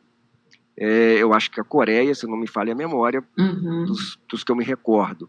Então, assim, vai passar por isso também, né? Mas nós temos filmes que eu acho que... O Menino Mundo, eu acho que é um filme que tem... tudo naquele filme remonta a algo diferenciado para a animação. É um filme que me recordo aqui, que eu acho que tem algo da nossa cultura, da nossa estética. Mas é isso, eu acho que depende, né? Eu acho que isso depende de políticas públicas também, e depende de nós, no papel de docentes, de educadores e formadores, né, dentro da animação, da gente estimular mais a discussão do que é fazer animação numa escola pública no Brasil, né? Numa universidade pública, e o que você quer contar com a animação? O que você quer dizer com a animação? Olha o potencial que a animação tem, né? Como linguagem. Então, eu acho que a resposta está nas discussões dos filmes, de panoramas, né, de históricos sobre os filmes já produzidos da animação. Já se fez muito com animação, mesmo com desenho animado, e além, né, com outros processos técnicos, né, com experimentação, mas eu entendo também uma preocupação dos alunos com o mercado de trabalho e, às vezes, essa influência cultural, que eu acho que é natural de gerações em gerações, uma determinada estética de animação. Como pode ter sido a Disney, sei lá, não sei há quantas décadas atrás, e de repente o anime, não é? Mas eu acho que a gente precisa também reconhecer o que é nosso nesse processo, né? E descobrir, né? E redescobrir isso, e só descobrir fazendo. Não tem outra. Acho que a gente tem que experimentar mais exatamente por isso. Gente, me ajudem aí. Eu tenho 5 perguntas aqui na fila para 5 minutos de conversa. O que nós vamos fazer? 1 minuto para cada pergunta. 1 minuto. Para não deixar a pessoa na mão. A gente encerrou as perguntas, pelo amor de Deus. Já, tá? E aí nós vamos fazer um momento de superação, que nós vamos dar conta de responder essas perguntas aí. Então, o Matheus, que é formado pela PUC de Minas Gerais, e está lá em Belo Horizonte, ele queria saber como os mercados do cinema encenado, que eu acho que ele quer dizer live action, e da animação se comunicam aqui no Brasil e como melhorar essa relação. 1 minuto. Você, João.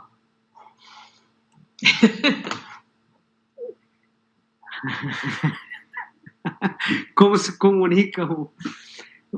O live action e a animação, eles sempre se comunicaram.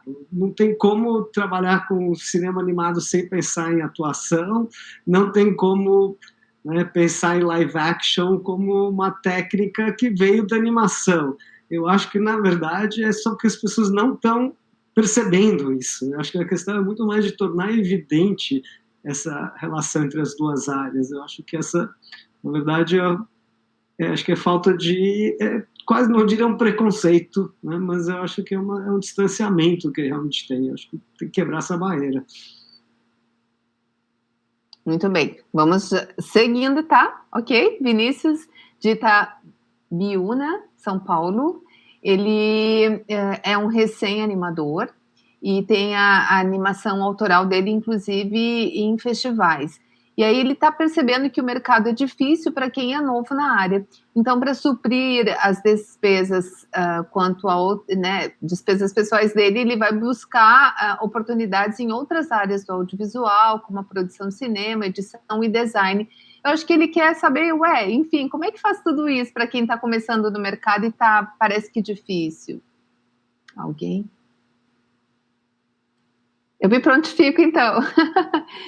Ô Vinícius, eu acho que a vida são oportunidades que a gente não consegue calcular efetivamente, né? Então, especificamente para quem recém se formou, eu acho que tem que ir buscando o que vai, né, vindo nesse teu campo. Então, eu acho que é possível, né, nesse primeiro momento, trabalhar com cinema, né, edição de vídeos, design, que são áreas relativas, tu vai ampliando melhor, né, o teu currículo, as tuas experiências, as tuas habilidades, fazendo novos contatos, que é sempre muito importante. Eu acho que as coisas vão surgindo assim, né, eu acho que a questão é estar aí, né, estar trabalhando, seguindo, né, as tuas ideias de trabalho. Eu acho que é mais ou menos por aí. Alguém mais? Alguém? Não tem receita, Vinícius, desculpa aí. Assim eu diria mesmo. Também uma coisa assim, existe o trabalho técnico e o trabalho autoral, às vezes se cruza, às vezes não, mas acho que é muito importante, né, a gente continuar com o trabalho autoral, que é um portfólio também da escola ou da vida para outras coisas, e o trabalho técnico é o trabalho que às vezes paga as contas, e uma coisa pode inverter, talvez o seu trabalho autoral acabe sendo o seu trabalho que paga as contas, é sempre tocar, mas né, ele no mínimo vai alimentar o seu trabalho, né, seu ganha-pão. Okay, eu queria responder o Glaucio. Que está mais adiante? Ele fez uma pergunta super legal aqui no chat. Localiza ela aí, já faz para nós. Aqui, então, como animador num país que vive num momento sociopolítico tão desanimador? Como animar num país que vive num momento sociopolítico tão desanimador? Então, é essa a questão. Pois é essa a pergunta, né? Eu acho que a gente tem que resistir. E animador é bom de resistência, tá? Porque a gente tem paciência e foco. Isso faz parte da animação. Então, é realmente desanimador, é realmente difícil, a cultura está sendo atacada, o cinema está sendo atacado, as artes estão sendo atacadas, mas a animação ela tem um poder de crítica e de subjetividade que a gente tem que usar a nosso favor agora, tá? Eu acho super importante os professores, como formadores de pessoas, né, lembrarem isso, né, que arte é uma maneira de respirar, é uma maneira de viver, né, e eu acho que como animadores também a gente deve resistir, porque a nossa história ao longo desses 100 anos foi muito difícil, mas foi muito bonita. Gente, no fim das contas, acho que vamos escolher aqui aleatoriamente, peço desculpa a todos, mas não vamos ter como responder. Não sei se aí os meus colegas, mas alguém identificou uma questão, mas é a nossa última realmente, assim. Nossa, eu acho que tinha uma que perguntava justamente a relação aí aqui, ó, da Miriam de São Paulo. Hoje vemos um grande crescimento do mercado de motion design. Como vocês veem a diferenciação e intersecção entre o motion e a animação tradicional? João, quer nos ajudar com essa resposta? Bem, eu mesmo, como motion designer, achava que era um animador, até me disseram, não, mas você é animador, que era tão complicado explicar que era motion designer. Eu falei, não, eu trabalho com animação. Então, é algo tão específico que na cabeça da gente a gente fecha, mas na verdade é muito mais amplo. Então, acho que a primeira coisa é a gente achar que as coisas não são tão específicas. É quando a gente vai falar com o médico, né? Você é um especialista, não, a pessoa que mede, para a gente é uma coisa distante, super distante, a área das biológicas. Então, eu acho que é isso, é muito próximo, são facetas assim, mais específicas. Eu acho que não existe essa barreira de uma coisa para outra, de uma especificidade para outra. Eu acho que Na verdade, é algo que a gente acaba criando para a gente mesmo. Eu queria só fazer um comentário da última questão lá também, porque na ditadura dos anos 60, né, outras ditaduras no Brasil, mas naquela última, né, os quadrinistas, os cartunistas eram uma voz, né, importante. E aí eu mostrei numa aula agora sobre a animação soviética no países como a Iugoslávia, né, países eram inventados, né, pela soviética também, né, mas foi o começo de uma abertura, e uma aluna ficou super interessada e me falou, olha, professor, eu vou até te mandar esse trabalho que eu mandei para a história do audiovisual, porque eu não queria escrever sobre um cineasta obscuro, chato como Godard, e eu achei super interessante falar desses animadores soviéticos que encontraram como animação um caminho para falar sobre uma possível liberdade, uma voz. Então, acho que é super relevante o que a Cláudia estava falando também, nesse papel hoje, realmente trazer essa questão, né, do papel da animação como uma voz dissoante, uma voz de crítica, que a gente se expressa com desenho, então é mais fácil, né, às vezes, explicar com desenhos, porque não precisa a palavra certa. E sai direto do animador, do realizador, né? Vai numa veia contínua. Eu acho que com essas palavras encerramos de uma forma bastante interessante, assim, difícil de encontrar a palavra, mas enfim, eu acho que uma boa ocasião para o encerramento aqui do nosso debate. Quero agradecer aos meus colegas aqui e pedir desculpas a todos aí que não foi possível responder todas as questões, mas poxa, muito obrigada, então, foi rico esse momento, essa vivência. E agora o João vai me ajudar, então, a anunciar 2 atividades do Kinofórum, é isso, João? Sim, hoje às 8 horas vai ter a final das noites de Kino, me corrijam aí no backstage, mas às 8 da noite, Kino é como se fosse uma gincana que estudantes de escolas de cinema têm alguns dias para produzir um filme, e mais complicado ainda, porque foi feito em casa esse ano e vai ser apresentado hoje às 8 horas da noite. E uma outra atividade também são os happy hours online, 48 horas, avisaram aqui, para realizar. Então, não é só o fim de semana, é 2 dias corridos, né? Então, hoje a gente vai ver o resultado às 8 horas da noite, e temos também no site Kinofórum, vocês podem acessar o site para encontrar essa programação e também se acessar o Happy Hour do Kinofórum. Amanhã vamos ter o Kino Quiz, então vocês vão poder responder perguntas. Eu não sei, acho que não tem prêmios ao vivo, então, mas aí vamos ter noites de Kino. E aí, entre o happy hour de hoje às 18 e esse quiz de amanhã, às 19, tem a Mostra Se Anima, com 12 filmes de animação selecionados, exatamente. Venham assistir aí. Confira a programação completa, mas hoje, começa às 19 e essa sessão fica disponível pelas próximas 24 horas. Então, venham conhecer também o que é que esses universitários e universitárias andam aprontando aí. Valeu, gente. Queria agradecer todo o pessoal do Se Anima que não está aqui, que também ajudou a organizar, o convite do Kinofórum, a Zita, o Pedro, a Andréia, todo o pessoal da organização que está aí. E é isso, obrigado. Valeu, gente, pela companhia aí. Até mais. Obrigada. Obrigado, gente. Obrigado demais. Abraço. Tchau. Até mais. Tchau.